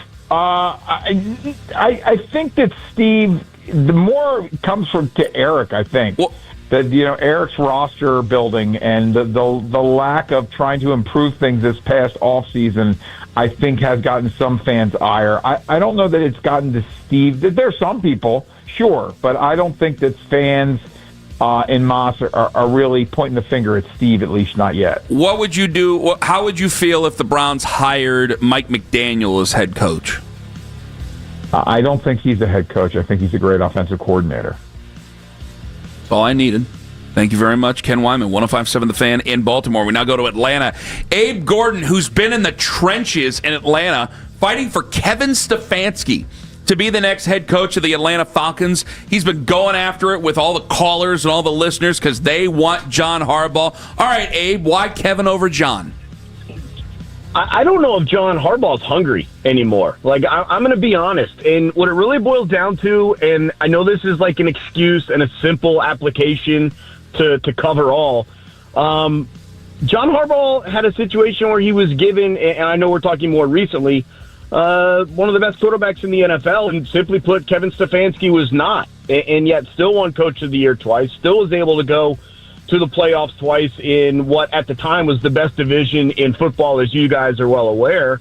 And this is a city in Atlanta that's looking for an offensive mind, and there's a lot of arguments for Clint Kubiak. That's the same system that Stefanski ran. There's an argument here that you don't want another rookie head coach. All right, well, Stefanski's no longer a rookie head coach, and so it just seems to check a lot of boxes. The only box it doesn't check is that he lost. My apologies, because he was in Cleveland, where he had a gajillion quarterbacks and was never given a real opportunity to win. And I just don't think it's a real indictment on his ability to coach. Well, so given, the state of affairs with how things kind of ended in Cleveland, how is this being met with your listeners when you're giving this pitch for the two-time Coach of the Year? They just see losses, Anthony. They just see a guy that has a well below 500 record. And we just come off of a guy in Raheem Morris that we hired that after his time in Tampa had a well below 500 record. They want what they believe is a proven winner. And I understand that from a premise. They're not even really in on some of these other guys that are offensive minds because they haven't had experience, like a Clint Kubiak. Mike McDaniel, who I know you guys just discussed, kind of for the same reason. Like, well, what's the record? Where's the proof of winning? And I just think that's so short-sighted about your ability to coach. It really just comes down to whether or not you have a quarterback. Like, if we can make it any simpler than that, the guys that have losing records and get fired because they don't have quarterbacks, and the guys that have winning records and the guys that are at the top of everyone's list because they had quarterbacks. Like, I don't know if it's that much more complicated. Is Matt Ryan participating in the hiring of the next head coach? Yes. Do you trust him in the hiring of the next head coach? Is it going to get worse than what we just did? We hired Arthur Smith and Raheem Morris. Look where we are. We're in the worst division in football, and we limped our way to eight wins. We drafted a quarterback in Michael Penix after paying $40 million to another quarterback in Kirk Cousins. Neither one right now is going to get the job done. Kirk because of injury, Penix, yes, because of injury, but also we don't know. You're asking a head coach to come in here without a first-round pick, without a franchise quarterback, potentially. Maybe Penix still is that guy, but we just don't know. It's not a great situation here. And so I just don't think you're going to do worse than Arthur Smith, who was a disaster, shaved his mustache in a state of panic at 3 a.m. after a loss one week. And Raheem Morris, who looks up at the scoreboard the entire game, wondering whether he should call a timeout or not. How would you react? What would your thoughts be if the Browns were to hire Mike McDaniel as head coach?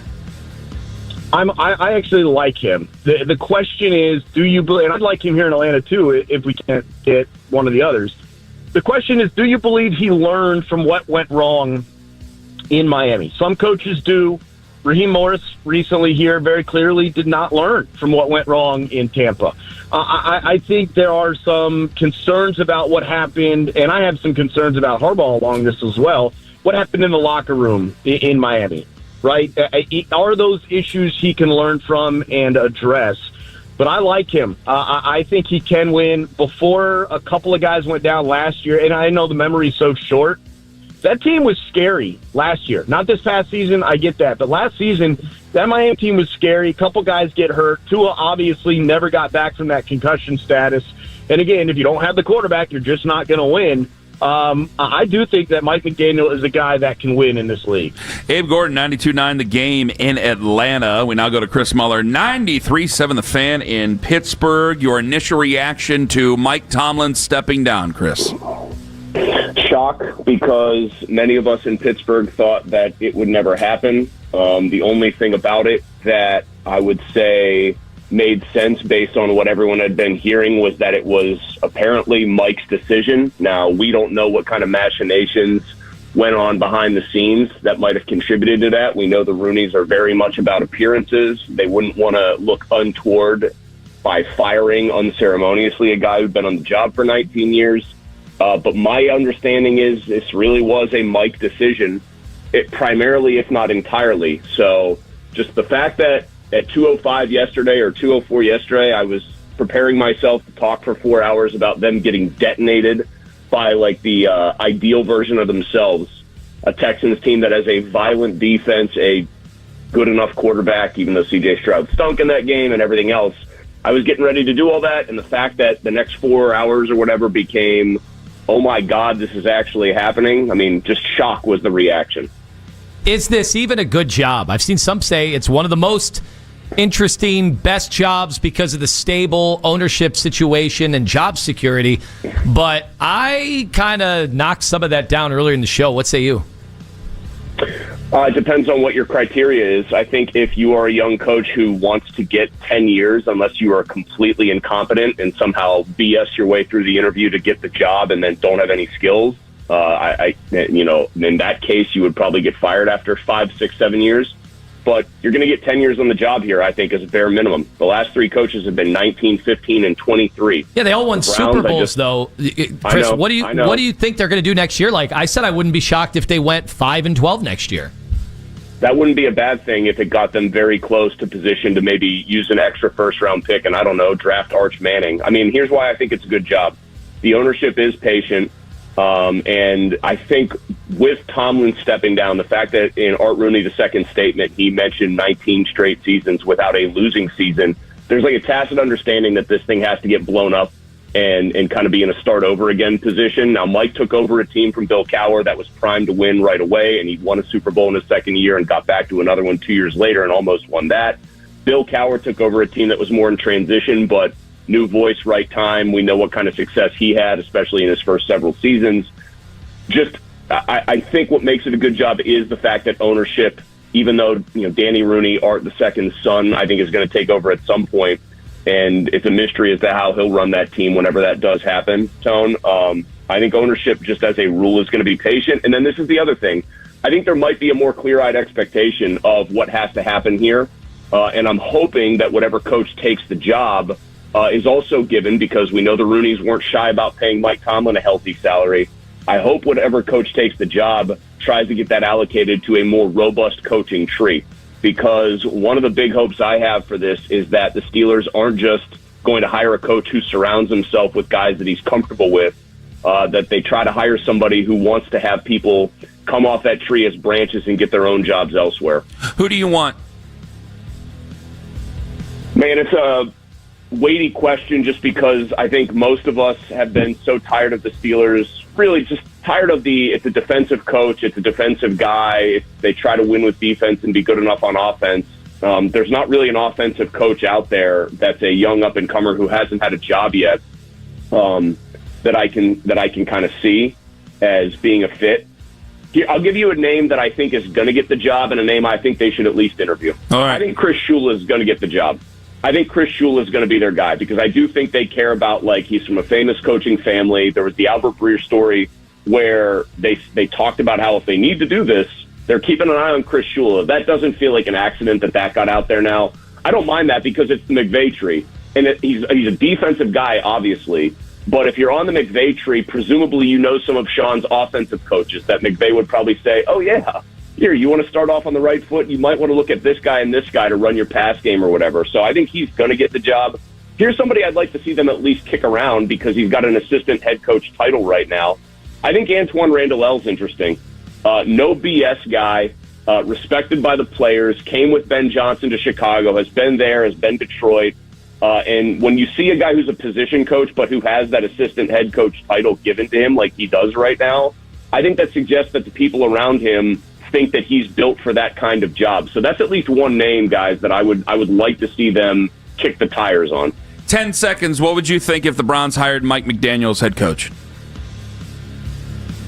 I think it could actually work because I think the guy can coach offense, and I think his players actually liked him, despite some reports I heard that they couldn't stand him. I think one or two guys might not have liked him, but that team didn't play like a bunch of guys that wanted to get their coach fired the last part of the season. Chris Muller, 93.7 The Fan in Pittsburgh, part of the great triumvirate that is around the coaching search. Boy, 3 different answers about the Browns head coach. If it ended up being Mike McDaniel, Lima and I got a weird feeling it's going to be Mike McDaniel. I'll explain why, again, coming up here in 5 minutes, as well as a role reversal for Lima and I, because there's few things I disagreed with him more on than this. Coming up next on The Fan. It's Anthony.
I think he's a great offensive coordinator.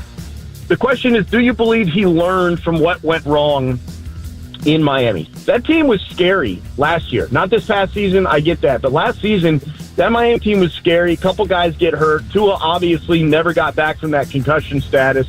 And again, if you don't have the quarterback, you're just not going to win. I do think that Mike McDaniel is a guy that can win in this league. I think it could actually work because I think the guy can coach offense, and I think his players actually liked him, despite some reports I heard that they couldn't stand him. I think one or two guys might not have liked him, but that team didn't play like a bunch of guys that wanted to get their coach fired the last part of the season. 3 different people, 3 different answers on Mike McDaniel and if the Browns hired him. If you're just joining us today, Lima and I, without even saying anything to each other, it's almost like Boondock Saints. We just stared at each other and we knew. I'm like, I got a feeling it's going to be Mike McDaniel. And Lima's like, yeah, I got a feeling it's going to be Mike McDaniel. I just think he's going to look better. Got a feeling. I don't know if it's a bad feeling, but I think he's going to, when you start doing the comparisons one-on-one, plus I think he will blow away the interview part of this. So I did get a text. There was a, how do I put it, a big NFL personality was listening to Around the AFC North. Mm-hmm. Solomon Wilcots. No. And that person said, you got to be kidding me. Sal Paolantonio. Wow. Sal Pal. No, not Sal Pal.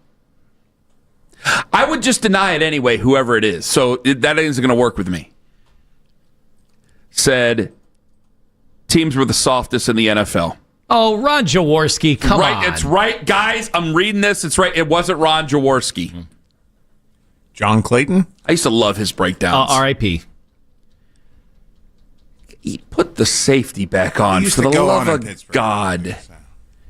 Said his teams were the softest in the NFL. That's not an AFC North head coach. Is that the cold thing? Is this about the weather? Said I don't know. It's a big NFL person. Well, it's interesting. And they said his teams were the softest in the NFL. That's not an AFC North coach. That's what they said. Did they lose in cold weather games because the coach didn't know how to instruct them how to stay warm? Or did they lose because their quarterback just wasn't good enough? His ankles were shivering, Anthony. Well, then we got it. Then, damn they it, have give him socks for that. Give him some common sense and get him to dress a little more warmly. All right. That is what the average fan would say. They weren't good in the cold. How can he play in Cleveland? But then, if he were in Cleveland, he would be practicing in the cold every day. Would he, or would they go inside? Because we used to have those fights way back in the day. We've had a bunch of coaches do that. Remember that? Oh, they're practicing indoors. They're not ready for the cold weather. He's from Denver. He grew up there. What does that mean? He was a ball boy. He's used to cold. But it's snowy in Denver. Is it as cold as it is here? Sometimes it can feel like 60 degrees, but be snowing. The mountains turn blue when it's icy cold. That's how you know. And so he get that silver bullet offense out there. There were a lot of people on social media, including Gresh, who had said, from New England, who had said he can't coach in cold weather. I think every coach... And really every player. That's where we're at right now, everybody. We distill our criticisms or our praise on like 3 things. Yeah. And with McDaniel, it's what he looks like, what he wears. Yeah. Okay, on game days. And can't coach in the cold. They did go into Arrowhead, 2 years ago, maybe 3 seasons ago, and just got demolished, and it was freezing out. And their guys looked cold. Yes. But what would be the coaching? Tell me what you would have to do to coach him to be warmer. It would bring chili out to the sideline. It would stand to reason. Guys, they're in South Beach. They're in Miami Gardens, Florida. It would stand to reason in the month of December they're going to be a little chilly going to the Midwest or northern part of the country. It's just common sense. And by the way, my dad's a Dolphins fan. I can tell you this, and any person who's a Dolphins fan can tell you, the Dolphins have a history of not playing well in the month of December. But also the heat is supposed to be their advantage early in the season. They even do it with where they put I understand that. The opposing team. But they're known to not play well in the month. I don't think that's just a Mike McDaniel thing. Now, I am trying to put, I will admit, I'm trying to put a sunny disposition on this because I think they're going to hire him as the head coach. And I'll tell you that my reasoning is coming up good here in in a sunny moment. weather. And I'm sure, I'd hope he'd be good in sunny weather. So we'll be good in the home opener He and wouldn't have made it maybe 4 week seasons. 3, and that's it. And that weird one in late October where we get a beautiful day, but the Browns are This is out of stupid. it. That's true. And yet the place is half empty because they're golfing. You know, David Njoku played his college football in Miami. And then he goes shirtless in the pregame for us. So there has to be more to it than the coach and how they coach the team. Come on. And whether their body temperature is where it needs to be. Just goes back to it. I told you we should only interview abominable snowmen. Yeah, that's said it. That. You've been We're not consistent. interviewing the right people. We are just not doing it the right way. Typical Browns, not interviewing abominable snowmen. Yeah, but this person is saying that they're soft, or that his teams were soft, and that you can't be that way in the AFC North, which that is textbook. This is guys. This is an NFL person. This is not like a guy I met over at Chuggers in Streetsboro. All right, like this is. Just had a kitchen fire. Hopefully they get that going again. Good God.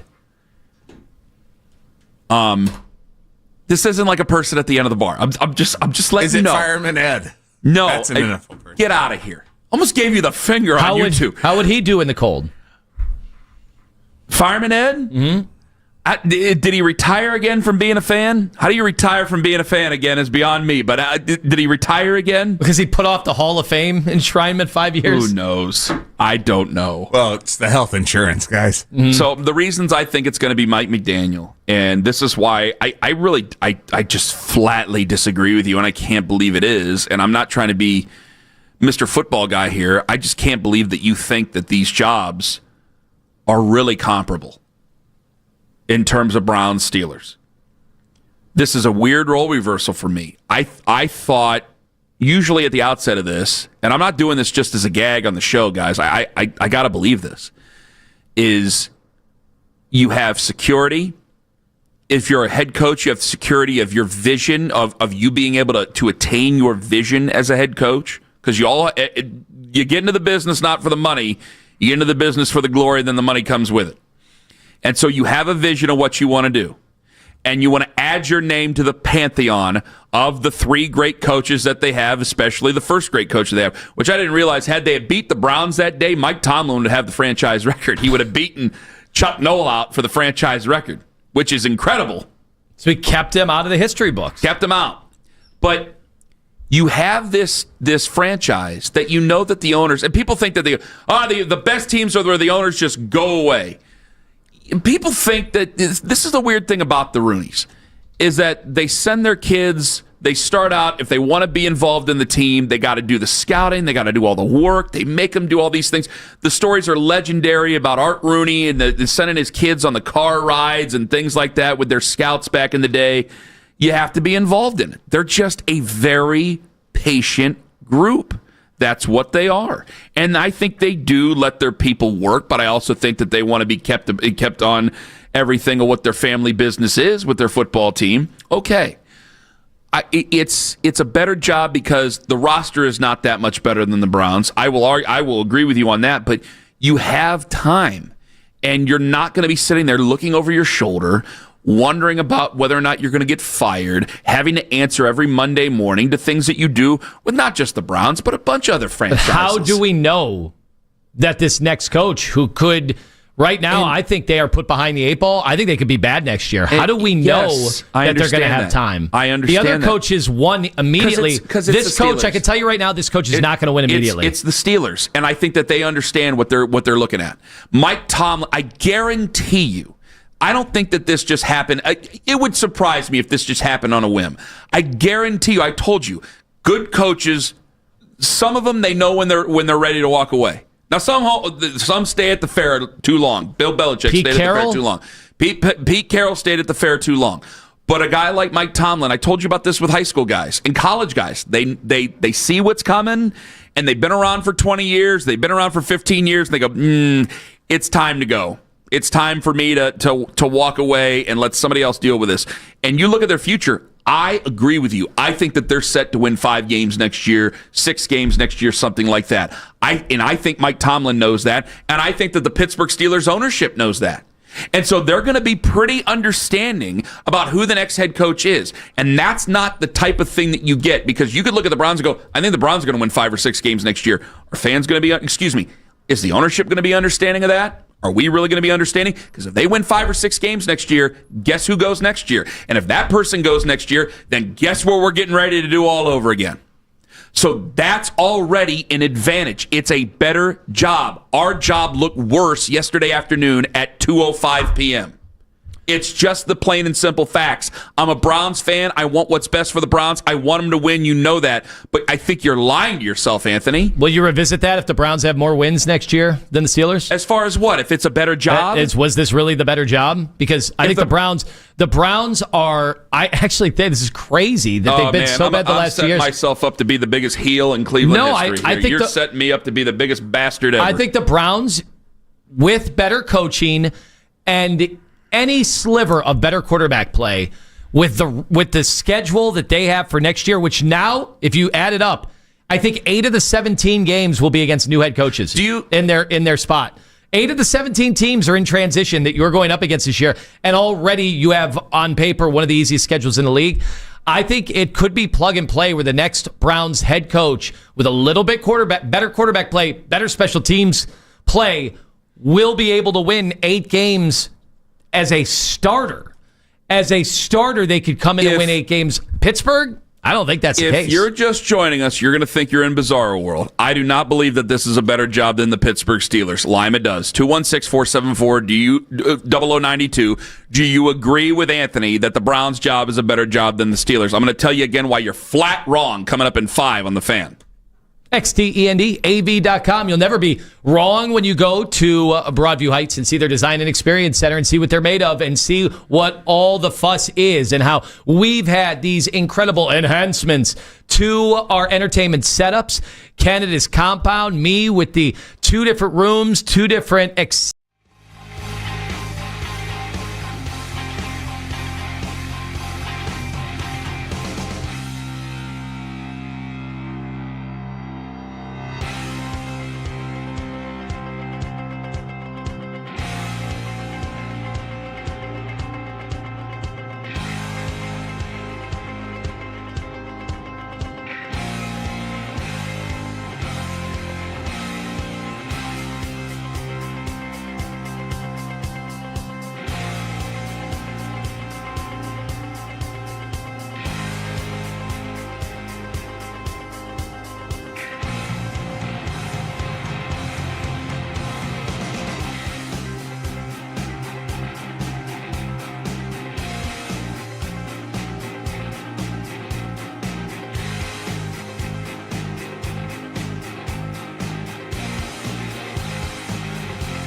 BlueFalls.com. Blue Falls Car wash.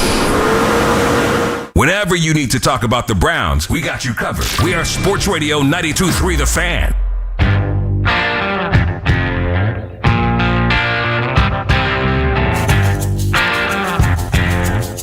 Lima thinks this is a better job than the Pittsburgh Steelers here in Cleveland for a head coach. I'm not putting words in your mouth, right? That's true? Yes. Okay. 216-474-0092. Do you agree with Lima? Do you disagree with Lima? I disagree with Lima. What a turn of events. Yep. You know, people think on these debate shows that we host here on the Flip Fan. a coin. We should do flip a coin during Summer Hack Topics. The new version of Crossfire that our producers get us into a room beforehand and go, what do you think on this topic? What do you think on that topic? Oh, you agree? Let's move on to the next one. It's what 5 do you think in the about morning. this No one's one? getting into a room and we're doing that. That's not happening. Oh, there are gotta people make that it to the believe room that. on time. Oh, Anthony, you're the foil. You have to say the opposite of what Ken says, which has happened. I mean, there's no doubt. Well, yeah, naturally we're going to disagree with each other, and this is a topic that we disagree with each other. We don't like each other. We have different ideas on things. I'm really surprised that you think that this is a better job than the Pittsburgh Steelers job. If it's a better job than the Pittsburgh Steelers job, then keep going up the ladder. Why don't you make the case that it's the best job in the NFL? Put it this way. I don't think there's like the easiest runway to a magical fix for the Browns. They've got their work cut out for them. But Pittsburgh, I think, is in worse shape. I think at least our defense, at least as long as Myles Garrett looks like he's in his prime, and holy cow, did he look like he was in his prime last year. And who's to say he could even have a better year next year? Not just sacks, but I'm talking overall win rates, especially if they're playing for a winner, especially if they're playing with a lead. It's going to be and one he of has more opportunities to go after the passer in the fourth quarter while teams are trying to come from behind. I'm just saying, look, that offensive line is tough. Getting Shador to play better or having another quarterback compete or drafting whatever, that still has to get figured out. But, man, I would look at their situation and compare it to the Steelers, who are old and expensive on that defense. Aaron Rodgers couldn't play the position at a playoff level because he couldn't move. You just can't play the QB position in 2026 like that. And that came crashing down. Who do they have on offense? Who do they have? And then TJ Watt, did it not look like he's on the downside of his career already? And Cam Hayward looks like he could be on the doorstep of retiring. Are you ready for this, Owen? Ready for Champions Pose? I guess. It's going to be one of the easiest wins I've ever had. What do you think of the Browns' quarterback situation? What do you think of Shador Sanders? What do you think of Shador Sanders? I think he needs a lot of work. You think he needs a lot of work. So you said the Browns can win more games next year. Even though you don't think Shador Sanders is good. Better special teams alone wins him maybe 3 more games. Okay. And you think the Browns are going to win more games next year? Yes. I think Steelers are going to be bad. But they still have a quarterback issue. So do the Steelers. So you're definitely going to get more than 1 year as the Pittsburgh Steelers head coach. I can't guarantee you're going to get more than 1 year as the Cleveland Browns head coach. So that already is right there because of what I'm about to say. Well, last coach got 6 years. If you get... The last coach got 6 years because he went to the playoffs year one. That's why the last coach got 6 years. The last 3 Steelers coaches got a long runway. Last 2 especially, and that's because they won right away. That's the Steelers head coaches. This Steeler coach will not win right away. That's not the Cleveland Browns head coaches. Well, I'm going to tell you this right now. I'm going to tell you this right now. You get more wins than the Pittsburgh Steelers next year, you better be a playoff team next year, because that's the only way that you win this argument. Because if they get a better draft pick than us, they're going to take a quarterback, and you don't believe in any of our quarterbacks. So guess who wins this argument, buddy boy? It's me, because they ain't going to go after 1 year. They're going to have way more than 1 year. They're probably going to have 2 or 3 because they're going to draft their quarterback. So who's the one sitting back and laughing while we're sitting there in purgatory again? Well, if you believe that Shador sucks, which you do, or you believe that he needs a lot of work, I don't he might not win the quarterback competition. I don't know that Shador's going to win a quarterback competition. Now he's not going to win the quarterback competition, so you want to put more eggs in what? The Deshaun Watson basket? Because the whole point is, with a new head coach coming in, maybe he looks at that room and says, no, we have to upgrade. And maybe that's what the Haslams needed to hear. Well, upgrade to what? To a better quarterback. Okay, where are we going to go find out? We go shake the quarterback tree? Statistically, DTR would have had a better year last year. And so what are we going to do? He's in Orlando right now. So what are we going to do? We going to trade up draft picks for Dante Moore? Why do the Jets want out of that pick? Do you want to keep going up for Dante Moore? How much you want to give up for Dante Moore? Everything you're saying. You want to take Ty Simpson? Everything you're saying. keep going with names. Everything you're saying, throwing names at it's you. going to apply to the Steelers because they are just as desperate. But the Steelers, what I'm pointing out is that whoever becomes the head coach of the Steelers is naturally going to have more time because history is on my side. They're going to have more time to get it right. So they're not going to feel like they're under the gun to get it right. Because again, I told you, you can win 6 or 7 or 8 games next year and his ass could still be fired because Andrew Berry probably wouldn't be here after next year. That's my entire issue with this. And we revisit this in a year when the Browns have a better record than the Steelers, and Steeler fans are going, meh, maybe we shouldn't have gotten rid of Mike Tomlin. If they have a better record than the Steelers, then I'm serious, you better hope and pray. You better pray that Shedeur Sanders is the answer, or that Deshaun Watson has found it, or that they traded for Mac Jones and he is gangbusters. You better not just hope that they are like 1 win or 2 wins better than the Steelers. If you think the Steelers are going to be a 5-win football team, you better hope that they're a legitimate playoff team, because if they're not and the Steelers get Arch Manning, I'm just going to want to go dig a hole and stand in it for the rest of my life. If the Steelers end up getting Lenoris Sellers and we still have this, I'm going to want to go walk out into the swamp behind my house and never return. Do we get this? These are both builds. The Steelers are a build. You are right. The Browns are a build. You are right. The rosters are very similar to each other. But if you end up with a better record than them, they could end up winning in the long term, because our guy may still get fired and we're sitting there spinning our wheels, and whoever they get, whether it be Chris Shula or God knows who, might have the biggest runway in the world.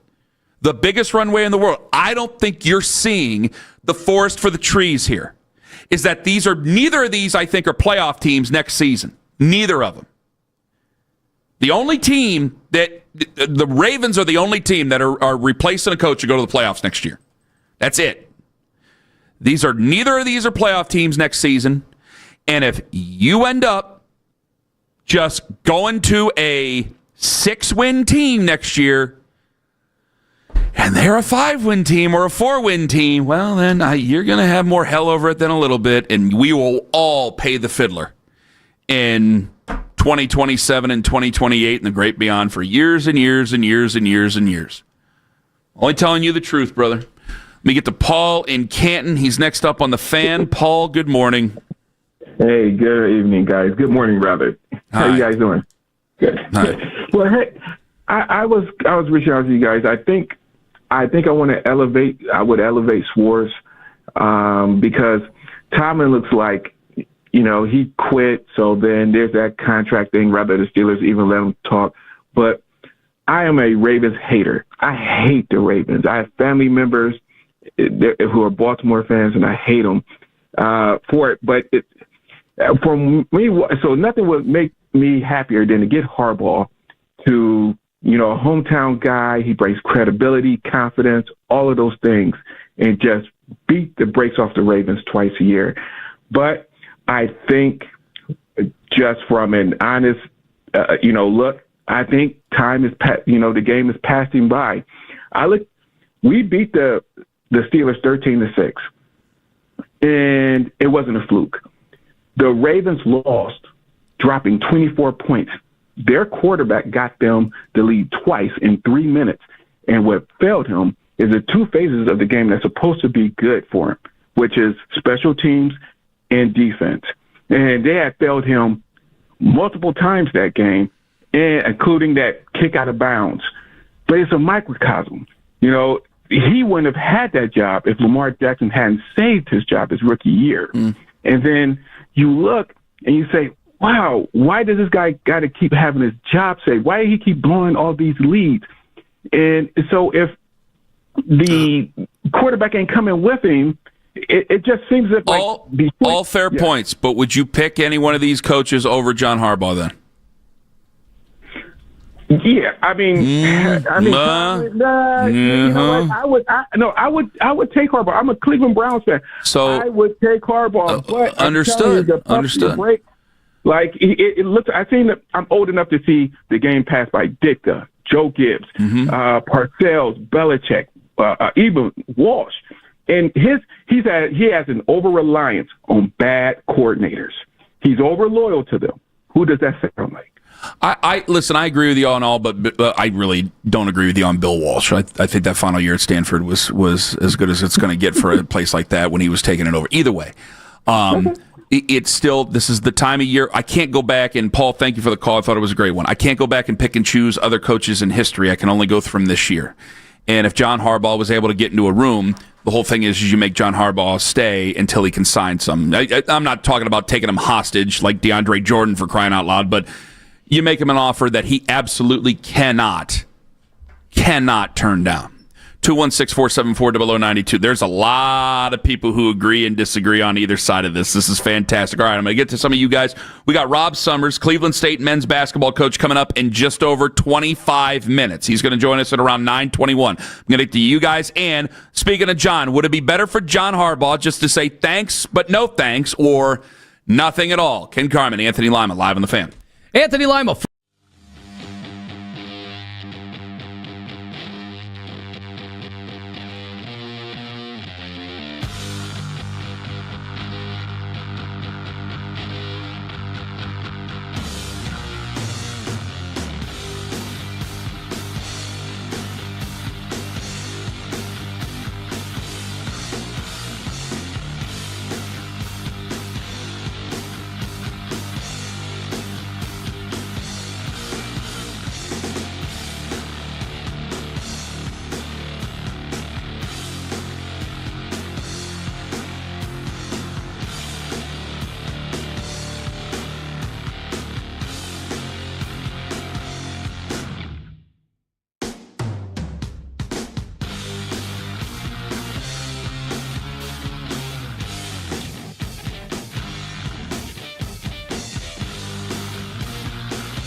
favorite, 92.3 The Fan on the Odyssey app for all today's headline segments. Headline sports news every 20 minutes right here on 92.3 The Fan. From the University Hospital Sports Desk, I'm Jeff Thomas.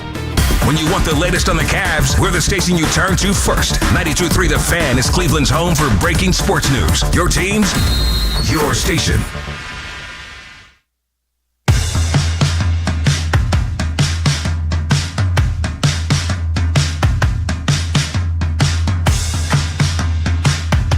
Win a 4-pack of tickets to the fan night at Cleveland State Basketball Thursday, January 15th. That's tomorrow, 7 p.m. at the Wolstein Center. Of course, this show will be there, and we're excited because not only can you get the tickets at csuvikings.com or entering the word PASS, P-A-S-S, by the end of the hour at 923thefan.com to get registered to win. We will also have on at 9:20, exactly 19 minutes from now, or roughly, shouldn't say exactly, Rob Summers, Cleveland State basketball head coach, getting ready for their big rivalry game against the Fighting Doug Gottlieb's. Kenny, we're excited. Quite literally, the Fighting Doug Gottlieb's. He threw a chair. Yeah, we're gonna pit these two head coaches against each other. No shortage of animosity between these two head coaches. Can I get Doug Gottlieb to tell security to remove me tomorrow? Oh, before the game? I mean, they do that with referees all the time. During the game. They say, hey, if things go south, I want to be thrown out of this game. We got to send a message. Oh, my gosh. Should I try to do like Gene Hackman did in Hoosiers? Throw me out of the game or I'm going to cause a stir. I'm going to try to do like Dennis Hopper did. Get drunk and show up? Yeah. Walk out onto the floor? Well, that is happening. What does my drinking have to do with my knowledge about basketball? I don't know. You're embarrassing your son. That's why. 216-474-0092. There's a lot of people who disagree with me. There's a lot of people who agree with me. This is like a 50-50 split. You said that the Browns' job is better than the Steelers' job. I say that the Steelers' job is better than the Browns' job. You say tomato. I say tomato. And my reason is long-term. It's totally long-term. It's basically on, the runway for either one of these jobs. I think that these are both builds. I totally agree with you that I think that the Browns roster is a little bit better. I think it is actually a little bit better.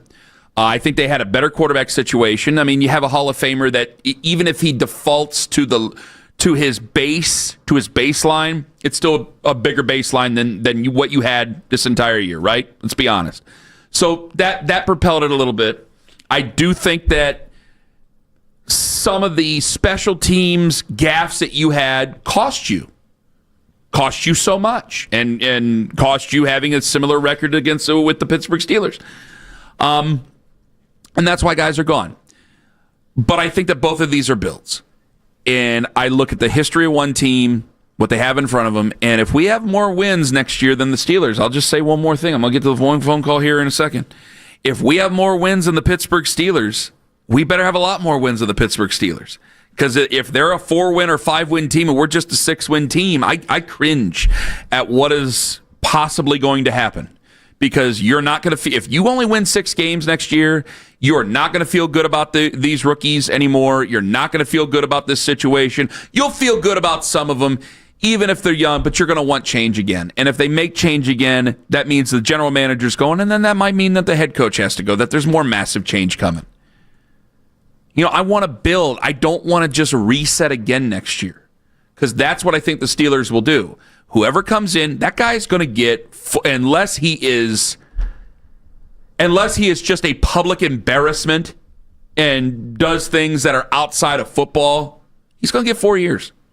He's going to get 4 years to start to build that football team, at least. Unless he does something completely beyond the pale, he's going to get time. The Browns could go out and get a nice, solid guy who still is dealing with some cap ramifications, quarterback situation, et cetera, et cetera. That guy could win 6 games. They could fire the general manager, want to bring in a new general manager, and the new general manager is going to want to bring in a head coach or anything like that. It doesn't make the job more appealing than the Steelers' job. Yesterday, I thought at 2:05 in the afternoon, it made the Browns' job more challenging. Let me get to Eric in Akara. He disagrees with me. He's next up on the fan. Hello, Eric. Hey, Ken. Thanks for taking my call. Glad to have you. Go ahead.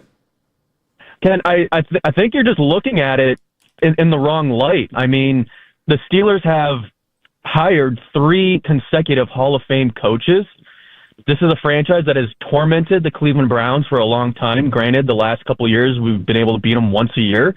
But what are the odds that they're going to hire another Hall of Fame coach with this next cycle? No, they're 3 for 3 over the last 40 years. 69. That's longer than 40 years. They're 3 for 3 for a long time, man. You just said 3 consecutive Hall of Fame coaches. Ken, what I think, the Pittsburgh Steelers are going to start to deal with the NFL norms that the majority of the NFL deals with, which it sucks and it's hard to find a new head coach and a quarterback, and they're looking for both. Oh, I agree. I agree think that's good for the Browns. I agree with you, but I'm just talking about what this job is, and I you've not given me a reason why that job, the Browns job, is better than the Steelers job. Yeah, they're looking for a head coach too, but I think I think next year is still a build year for both these teams.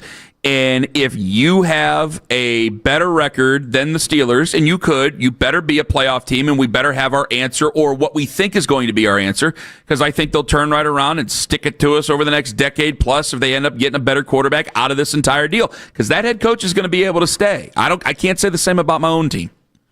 No, I'm not here to say that the Browns job is better than the Steelers. I mean, I think they're both not great. I agree with all your points about the Steelers organization. That coach is going to probably get a longer leash than whoever we hire. But I just think in the long term, I mean, the fact that the Steelers aren't going to have someone like Tomlin to will them to a winning record every year, I think that's a good thing for the Browns, and at least opens the door for us for the first time in a decade, where more than a decade, then the Ravens and the Steelers are looking for replacing Hall of Fame coaches. Yeah, no, Eric, I see it part way there, because the pitfalls, I think that pitfalls thing you said, I think is correct. I agree with you totally. Not about whether it being correct or not. I just agree with you, and thank you very much for the call. I agree with you, because I think that's part of the reason the Steelers have stuck with Mike Tomlin. I think they look at the craziness that's gone on around the NFL, and they go, you know what, we got a good, solid coach here. Let's not go do something crazy. They have seen in their own division some of the craziness. They have seen around the league some of the nutty stuff before. The trends, I mean, think about this. He was the head coach for 19 years. How many head coaching trends have gone through for the last 19 years while Mike Tomlin has been the head coach? We've gone older, younger, defense, offense. I mean, there's been so many different things. College guys, there's been so many different trends that other owners have tried to find their own version of. And the Steelers haven't done that. I agree 100% with Eric that now they face the possibility of some of the pitfalls of other teams in the NFL. I hope you're right, and the Steelers do stick with a bad coach for multiple years. That's even better for the Browns. Stick with them for 5 years. Go. Trumpet any kind of stability when you don't have a guy that's won a Super Bowl early on or won right out of the gates. It's easy to stay with a guy when he wins immediately, and you have Big Ben towards the end of his prime. But not so easy when you come in and TJ Watt is washed up, Cam Hayward is on the verge of maybe retiring or playing, his final season with the team. You have no offensive line, you have no quarterback. I mean, that's where the Steelers are this year. So good, stick with a coach that's bad. But let me ask just you for this. the sake of stability. Let me ask you this: Did you see the odds yesterday and the possibility for the Steelers coach? I mean, right up there near the tippy top is Chris Shula, a couple of the other ones. Marcus Freeman 7-2. Although yesterday he made an announcement, or he scheduled a press conference to say that he is staying, and I thought that was according to I'm sure he is. What was put out yesterday. But this is why I say this. Would Marcus Freeman ever consider the Browns job? Only if he maybe grew up a Browns fan, but he grew up in Dayton? There you go. That's the difference. That's why I have belief that they'll hire. The Browns could hire a good head coach, but I have a belief that the Steelers will hire a better coach because they have a better group of people that want to be the head coach of the Steelers. Marcus Freeman would not be on the list. Maybe he is on the list, and I can't see it from some of the names here. These are guys who are head coaches. These are big time names here for some of these odds. Now these are just gambling odds for crying out loud. But this is what I'm saying. Is Marcus Freeman doesn't have to have a statement that he's staying at Notre Dame if the Browns say that they're interested in Marcus Freeman. He has to if the Steelers say it. But listen, that's fine if today the league still thinks the Pittsburgh job is better. And I've seen a lot of divide on that, by the way, with pundits around the league. But if the league, people actually in the league, think Pittsburgh is a better job. That can change so fast. That can literally change in a matter of 5 months. People might be like, oh my God, what happened in Pittsburgh? I have and because I think it's going to be a build, I think you're going to be right. I think that there will be it's a 24-hour news cycle. Everybody has an opinion on these things, and you have to fill the time slots. And I think, you will have that. If they start off like 2-6 next year, there will be the what's going on in Pittsburgh stuff. Do they miss Mike Tomlin? I think a lot of people think they're making a mistake. I mean, they had the Sports Center thing where who was it? Matt Byrne or whatever the guy's name is, who called the Steelers fans calling into 93.7 idiots or something like that over celebrating over the Steelers and Mike Tomlin separating. I think there's people waiting for that to happen. Absolutely. You will be right about that. Do you think it's better if John Harbaugh says thanks but no thanks or even meets with them at all? Because if you get John Harbaugh in the room, the expectation is you have to throw everything at it. Do you think that John Harbaugh would want the job, the Browns job? Because it would make me wrong, by the way. The better job thing, it would make me totally wrong. I just think he'd want a job where there's a quarterback. So a ready-made quarterback. You and I are in agreement he's going to be 64 by the time the next season starts. If he goes in there, what I'm trying to avoid is the most realistic home run hire for fans may be, or quote-unquote home run hire for fans, the majority of them might be Jim Schwartz. If you're just keeping Jim Schwartz as the defensive coordinator, I think that the most likely guy who people aren't going to freak out over, there will be definitely some dissension, but the most likely guy that people won't freak out over is Mike McDaniel, and you and I are both getting the feeling that Mike McDaniel is going to be the head coach of the football team. If that were to be the way, I don't want there to be another Vrabel situation, because you and I know that John Harbaugh could go in and take a meeting with the Browns and go, listen, guys, I'll give you the time of day. It's probably not going to happen. And he could turn right around and say, I'm never going to sign here. It's not going to happen.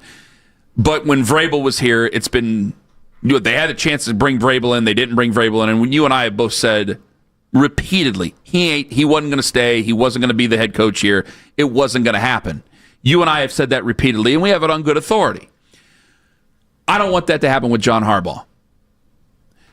If you bring in John Harbaugh, I know me and you know me, I'm going to say you can't let him leave without signing a deal to be the next head coach of the Browns. If he leaves without signing the next deal to be the next head coach of the Browns, I think you're already going to have the next coach behind the 8 ball because you let John Harbaugh, quote unquote, slip away.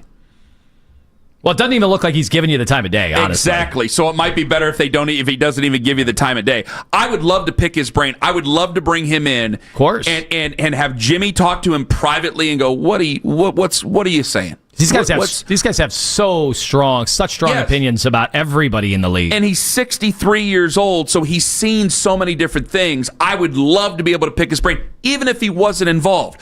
But I think for the good of the next head coach to just get the fans on the guy's side, I think that it would be much better if he just didn't say anything to you at all, going, hey, this is too much of a build. No offense to you guys. I'm in a different part of my career. I need more of a ready-made situation. I'm going to go to wherever. Like that might be better for the Giants. They like Jackson Dart, whatever. You go that way than where the Browns are at. I think it would be much better for everybody involved. 216-474-0092. We'll pick that back up coming up here in a bit. However, coming up here in 5 minutes, you and I, Owen, are you coming? Yeah. Owen's going. We're going to the CSU game tomorrow. It's country western night. We got both kinds. We're going to be there. Rob Summers, the head coach of the Cleveland State Men's Vikings, he's going to join us coming up in 5, telling us what's going on tomorrow live on The Fan. Friends, Ken Carman here for K&K Heating and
Award. Schlesinger led all rookies with 146 tackles this past season. The linebacker, one of 6 finalists, and the winner will be selected via a fan vote that runs now through January 30th. Listen to the Fan and Rewind weeknights 11 to midnight. All the best segments from all our shows can always listen on the Odyssey app. Headline sports news every 20 minutes right here on 92.3 The Fan. From the University Hospital Sports Desk, I'm Jeff Thomas.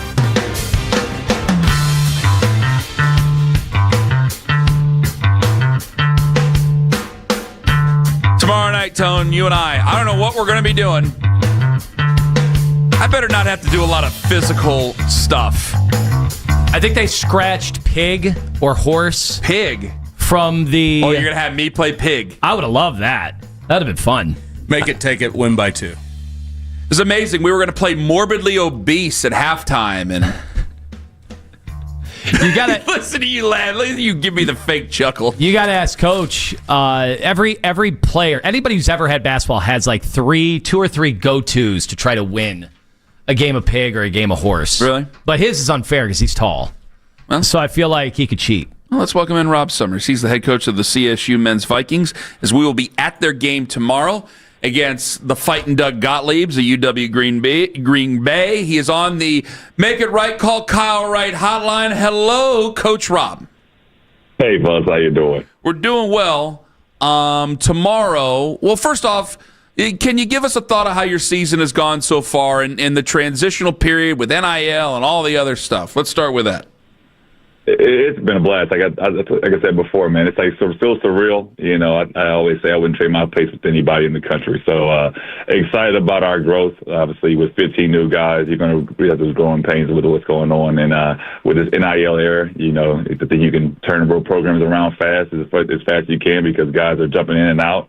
But I'm enjoying it. I'm enjoying being back in Cleveland. I'm not enjoying the traffic on 90. You got to get used to that again. But I'm enjoying it and excited. Oh, Coach, because we talk a lot about the college football calendar, how much of a challenge has it been with your calendar trying to put together a basketball team where you said a lot of fresh faces, new names, new faces, and it takes a while to get this to really gel and get together?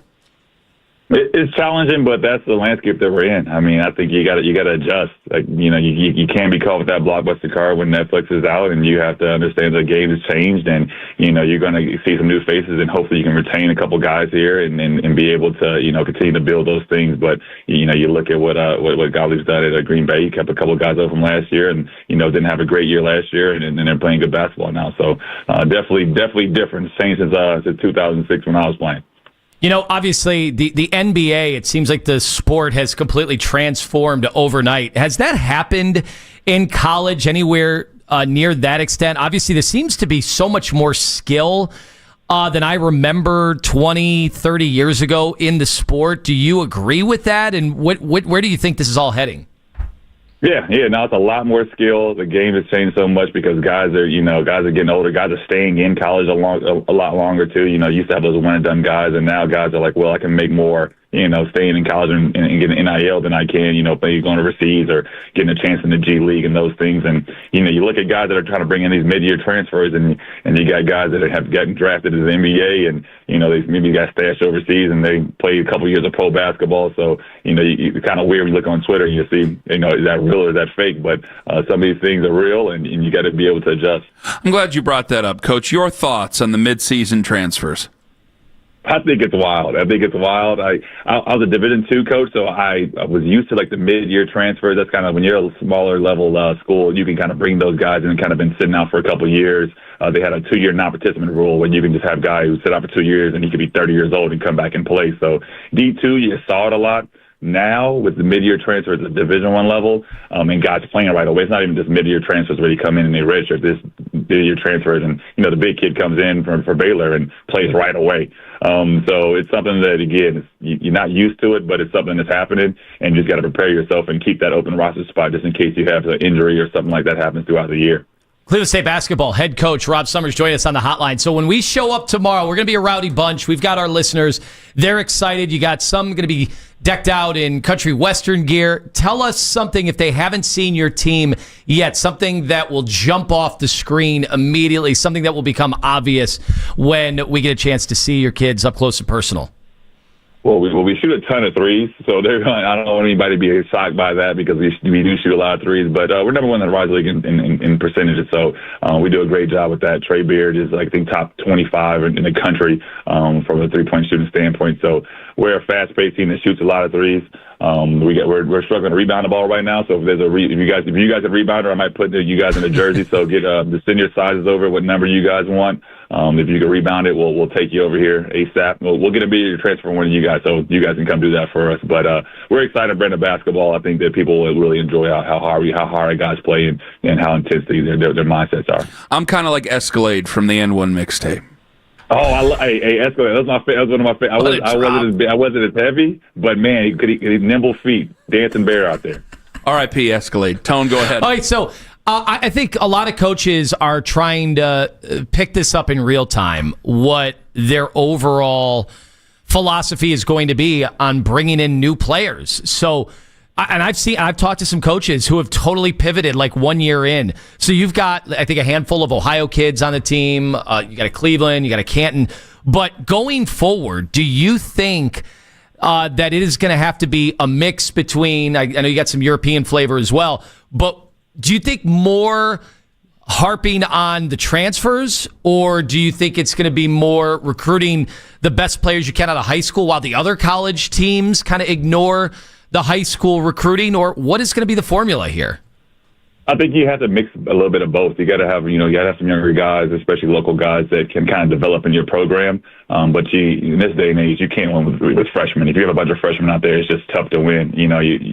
But you can see that freshmen can develop, and you look at what Travis Steele worked for him at Miami, Ohio. You see what Miami, Ohio has done. Undefeated. They brought those young guys in. And they were able, now they're undefeated. So, you can develop guys, but they also add some transfers in. So you got to be able to do a little bit of both. I think you can't go so heavy in the portal to where people are like, man, I can't even get behind this team because there's all new guys every single year. So having those guys that you can retain, that can develop, is important from the young guy standpoint, but also you got to go out and get talent. And there's talent all over the place, and guys want to play. Gone are the days where, you stay at school for 4 years. You got guys out there that are going to 5 schools in 4 years. So you got guys that are, they're just world travelers that just want to see a different venue. We had a kid in Mizzou last year that I asked him why did he leave his last school. He said, I just want to see something different. He's like, I loved it there. He's like, I just wanted to see something different. And it's kind of, you get to travel the United States and see different universities and be in different climates. Men's basketball coach Rob Summers joining us on the show. I love to ask this to basketball coach. We had Tim Clues on 1 year, and I asked him about things that he did to fundraise in his stops, the former Iona coach. You were a head coach at Urbana. You were at Glenville State as an assistant. What's the wildest thing you've ever had to do as a fundraiser for your basketball program? Oh, man, the wildest thing? I mean, I beg a lot, so that's one thing. But I mean, obviously, you always have a good golf tournament. You know, you always have those. We did a bachelor kind of like auction where we auctioned off coaches before when I was at Glenville State. So you know, you got all these different things that you do. You're doing the spaghetti dinners. You're just, you know, you're really trying to find little ways, especially at the lower level. I think when you're Division II, to find a couple of dollars here and there. So I think, you know, you're selling pizzas. You're selling the pizza doughs like you were doing back in elementary school. I mean, you're dang near going to be selling Girl Scout cookies in a second. So it's all about the NIL era right now. So any way that I can get out of the Cleveland community and get people to donate, I'm going to definitely be doing that. Well, hopefully we can help you with that. Go ahead. Now, I'm not saying it has to be like Cheney versus Calipari. But is there any way we can build this matchup up for tomorrow with Gottlieb, the hated national sports talk show host, comes in brazen, thinks he can come off the streets and coach a basketball team. And now here you are, and you've worked your way up the organic way. You've paid your dues. Can we get a war word started? Yes. Hey, I got to be really careful. I'm 7 foot. I've only got one technical this year, and I think it's for being tall. I told the referee, I said, don't give me a technical because I'm tall. I said something to him, and I turned around, and I was standing over top of him, and he was about 5'4", and I was like, you got to call that. And he would take me up, and I said, what did I do? He's like, well, you didn't cuss at me? I was like, no, I don't cuss like that. He's like, well, you did. And I was like, dude, you just gave me technical for being tall. And so he apologized afterwards, and I was like, but I realized over the years, even when I was in Division II, that when you're tall, you're very demonstrative. So I gotta tread lightly. I gotta stand back from people. He couldn't hear you from down there. All right, let's do this. There's gonna be a ton of fans. I'm telling you, we are gonna be rowdy tomorrow, and there's only one way to create even more of a home court advantage tomorrow night, and that's gonna be to get teed up early. Let's do it during an innocuous part of the game where 1 point, 2 points isn't going to swing it, a possession's not going to swing it. Let's do it to truly fire up the fans. I want to order up a technical foul. Your second career technical foul for head coach Rob Summers. If I get one, I'm pointing at you guys, but also if I get one, you got to go to Kelsey Gray Harkey, my AD, and say, hey, look, Kelsey, we told Rob to do this. Tell Dr. Bloomberg, hey, look, this was a thing that we told him to do. Like, Don't get on them too heavy, but I'll definitely be riled up. I think the guys are really, really excited. I'm excited for all the fans. Excited to see you guys there. I think it'll be a great, great atmosphere. Coach, we thank you so much for the time. Good luck to you tomorrow night. We look forward to meeting you. I appreciate you guys. Thanks. Coach Rob Summers, Cleveland State men's Vikings on the Make It Right, Call Kyle Wright hotline. We'll be there tomorrow night. It's happening. Go there tomorrow night. He's 100% getting teed up. I can't believe you didn't get thrown out of the last game we went to when they played Ooey Pooey, but we can't talk about that. They're playing Green Bay tomorrow. Problem is, we're going to be mic'd up, I think, during portions of the game tomorrow. Are we really? I think we're getting on the PA a few times. Was that in the email? Yeah, it was in the email. Way to read your email. Oh, I only read That's like the first where you sentence. were told about the mechanical bull. Can we do a Gottlieb sucks chant? Well, there's only one way to find out. I would love to do it. I'm a former guest on his show. Ken, were you on his show back in the day? I was on the simulcast. They did not spanning the globe. What was it? I don't know, but I came on like weekly to do the 5-minute little hits like we do around the AFC North. Well, it was because when we had Manziel and we had LeBron a little bit later on. So we were on. There was like a 3-year span where he was having us on, and it was simulcast on the CBS Sports TV network, right? And so, come on, there's familiarity there. What is he going to do? Get mad if we go after him? Will he get mad? He might get mad. Oh, come on. Is he coming on the show tomorrow or what? Well, what do we got? He better not ghost us. After you got him set up with everything and all the other stuff. Supposedly, is he even still eating in Little Italy tomorrow or tonight? I don't know. He's not getting back to Owen now. We took care of his dining arrangements, and now he can't get back to it. Oh. This is more fuel for us to let him have it tomorrow. You know Gabe's going to bring out a whole big life-size credit card. 4:08 p.m. yesterday, I shot him off a text after we'd had a nice back and forth. No reply. I mean, he's had a lot of controversial statements. As my children tell me, I've been left on red. There is no shortage of fodder to go after Doug Gottlieb, and we will do it. Mark my words tomorrow at the Wolstein there's Center. some things that might be a little bit too far. I don't want to get into that. Fine. I look forward Night of Heights says on X, is it true that the first 1,000 fans get a free stolen credit card at the CSU game tomorrow night? Come on, jeez. Jeez. I would hit reckless speculation. But what do we have here? I just opened up the email. If he does not again. come on the show tomorrow, I will wear a ghost costume. The best thing is I responded on the email and wrote, "No biggie, see you at 6 on Thursday." I didn't read any of the rest of the email. There you go. I didn't read any of the rest of the email. The problem is, I'm sure everybody's email setup now has this at corporate. It offers up an AI suggestion on how to respond to any email. Oh, I didn't know we can't speak on the mic while the ball is in play. I was going to have a whole and one. Professor! Yes. Passes it over to Hot Sauce. Hot Sauce. You tell me you wouldn't like that in the Horizon League? If I was on the mic doing that? Come on. Okay. 216-474-0092. I mean, tomorrow might be a big-time inflection point in the history of the Horizon League. You guys have been doing your way all these years, and that way could change once and for all. When we come in, Summers gets teed up early. You get a confrontation between the two coaches right before tip-off. Come on. Oh, my gosh. I didn't know what we're going to be. Okay, so we get to play something during a media timeout. I didn't see this. I look forward to this. This will be fun. One of us is going to get hurt. Let's do a power rank. Well, I don't want to. No, I'm not going to tell them what we're going to do tomorrow. I mean, it'll be. They got to come out and see it. I'll bring my. They have to come out and see it. Boy, we're going to be doing a lot of work. I'm going to be sweaty and imbibing, so I'm going to be pretty sweaty. I'm going to be real sweaty. It's going to be the best of both worlds. You're going to get us at our best tomorrow. I heard Peterlin is in. Nick was up in the air because he had some family stuff he wasn't sure about, so I'm not sure if Nick Wilson. Well, Peterlin's going to, okay, and then one of the media thinks Peterlin's going to do it then. He's going to join us. Yeah, heck yeah. All right, good. Okay, fine. I was looking forward to it already. I didn't realize all the stuff we were doing. Now I'm really looking forward to it. They have a baseline bar? Oh, yeah. Yeah. Wow. You basically... I'm back in. Basically, as the players go up... That's what I'm saying. As the players check in to sub into the game, they go past the bar. Do they bring your drinks to you? Yes. Things have changed. This isn't your father's Cleveland State basketball. It's a different time, boys. It's a different time. Coming up in 5 minutes, we have a market watch for everybody and saying goodbye to a legend. Ken Carman, Anthony Lima. We'll tell you what legend is calling it quits. Coming up in 5 on The Fan. Brad Evans here to help.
to give you a comfortable go on the go. Find MiraFast today at your local retailer. Use as directed for occasional constipation. Contains magnesium hydroxide. The radio home of the NFL in Cleveland. This penalty's declined. We are Sports Radio 92.3 The Fan.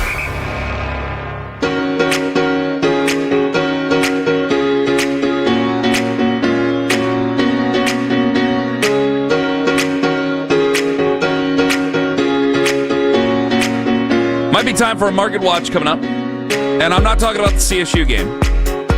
That's always a fair price. Get on over there, especially tomorrow.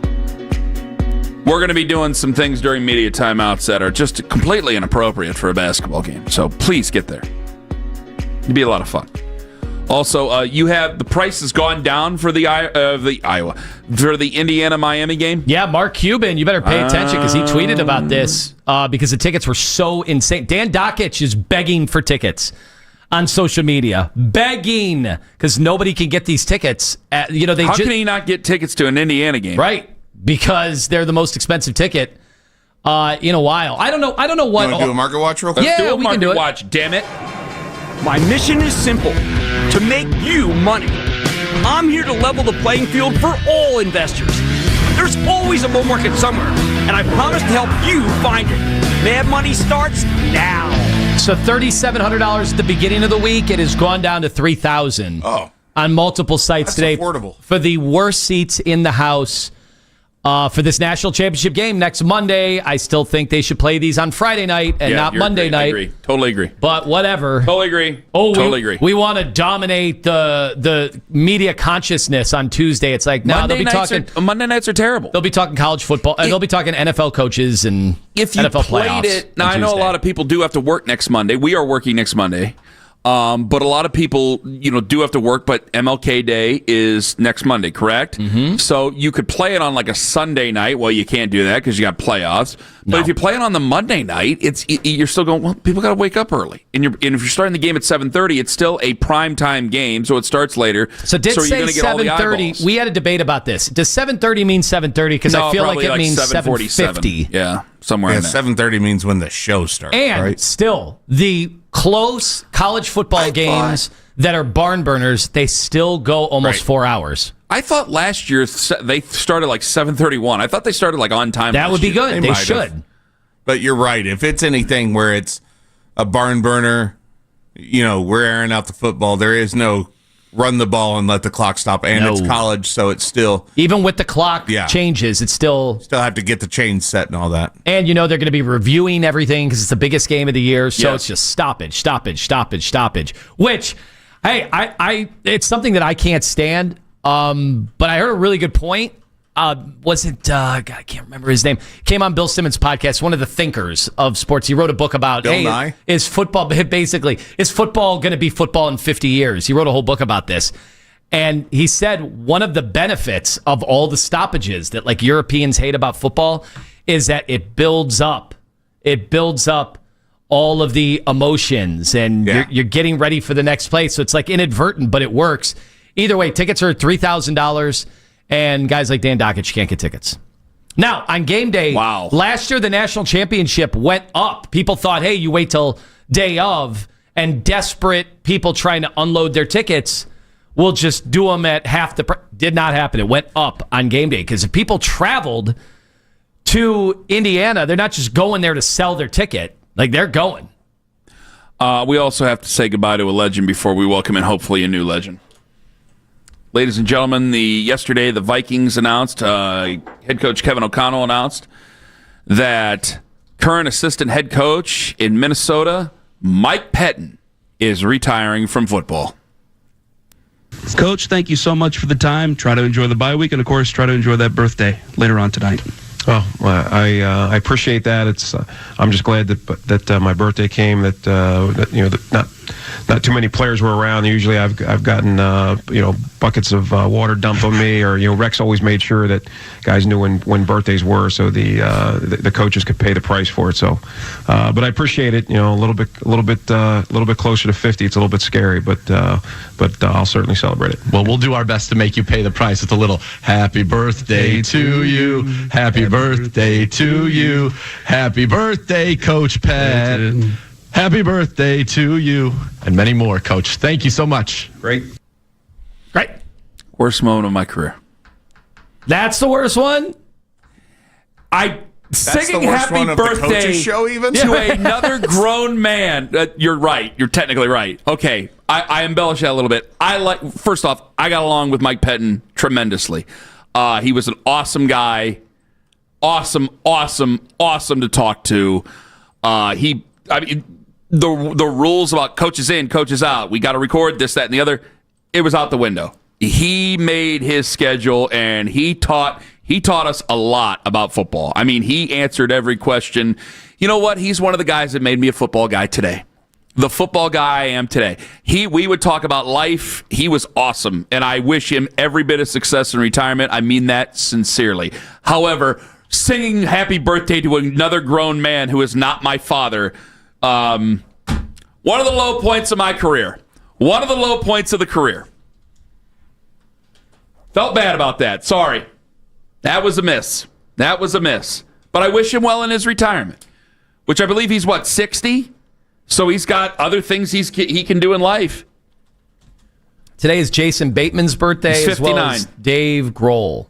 So if you'd like to say anything to them, now is your chance. We're doing birthdays. By the way, you and I did We're a say big birthday show. You and I said that we think Mike McDaniel is going to be head coach. I'm getting a lot of people. They don't like it. They're like, well, what's the difference between him and Stefanski? I don't think it's the most popular thing. I think it's a split thing, but I think it's the most likely thing because they think they're closer. They're with Lima. They think they're closer than, well, at least what you're saying about when you're comparing the Steelers' job. They think they're closer than a lot of fans do. So I think they just think they need a little bit of an enhancement on offense, and they're going to be just fine. Mike had written to us, social media reactions brought to you by who, Owen? Scheibin Jewelers, Cleveland's premier jewelry store. Mike says, Ken, I don't want this. I hope you guys are wrong. This is just Kevin in capri pants. That's where you are. Kevin in capris. Well, it's funny. You alerted me to some audio, Anthony. Andrew Hawkins, former Browns wide receiver. He was on Dan Patrick. Now, this was 2 or 3 years ago. All right. Talking about McDaniel when they had all those receivers, Tyreek Hill and Jalen Waddle, and the work he was doing with them. And he talked about his Ivy League background. That's Mike McDaniel's. So Mike McDaniel, he has a very quirky personality. I don't know if you know that about him. I love him. Very, very quirky personality. He is a football savant. And I know people say, there's people who are mad scientists or offensive gurus. No, he is a Yale graduate. He is the kind of person that probably should be a scientist, but he just loves the game of football, right? And so he approaches it as such. He does not take any cliche. He does not take things the way that they've done. He doesn't, go with the flow because he's been told to do it this way. He gets a kick out of finding a different way, flipping what you think about football on its head, and then putting into practice to say, I told you there was a better way to do it. Is that Yale, a good thing? He's from Yale, Ivy League school. Stefanski went to Penn. Talked about how he should be a scientist, probably more than he's an offensive innovator. He did go into a little more in depth. It was like an 8-minute interview. He talked about how McDaniel made them watch Allen Iverson tapes to learn how to release off the line and the crossover and the jab step and all that. So, Lima, you might like him because he's at least teaching the Euro step. Myles Garrett's already got it down. I think that he is going to be, as this goes, the Pittsburgh job yesterday, when that opened up, I think that a lot of people are going to go with Pittsburgh on that. Baltimore. Vegas, I would think, is a terrible, terrible, terrible job in so many ways, had they not had the number 1 overall pick. I think that they've interviewed Mike McDaniel, and you agree with me. There's experience there. He does have a good offensive mind. He is good at scheming open a run game. Yeah, I think that he's probably going to be the guy. And we'll see how that works out. And we'll see how tomorrow works out. Mary Kay going to join us at 8:20 tomorrow. She's called Nate Shieldhouse an offensive wizard twice. I want to know why. That's coming up at 8:20 tomorrow. For Big Country, for Jeff, for Meredith, For the Slippery Wizard, Anthony Lima, I'm Ken Carman. Have a wonderful day, my friends. Go Cavs! Ooh. I'd like to give Go a shout out Cavs. to the Zach Gelb Show. Litmus I test. know that they are always on the go. They It's not travel, a good they thing read, to say in they sing, mid-January. and Well, it they would dance. probably be a litmus Always test anyway, take wouldn't it, life Tone? as a At risk least a for measuring chance. stick, right? This is the end of my silly little rap. Thank you for paying attention and making sure that you're not booing, but you clap. Hey, sounds good. Where's your entourage now? Cool, I got on the last show. Oh, boy. This is an Odyssey Sports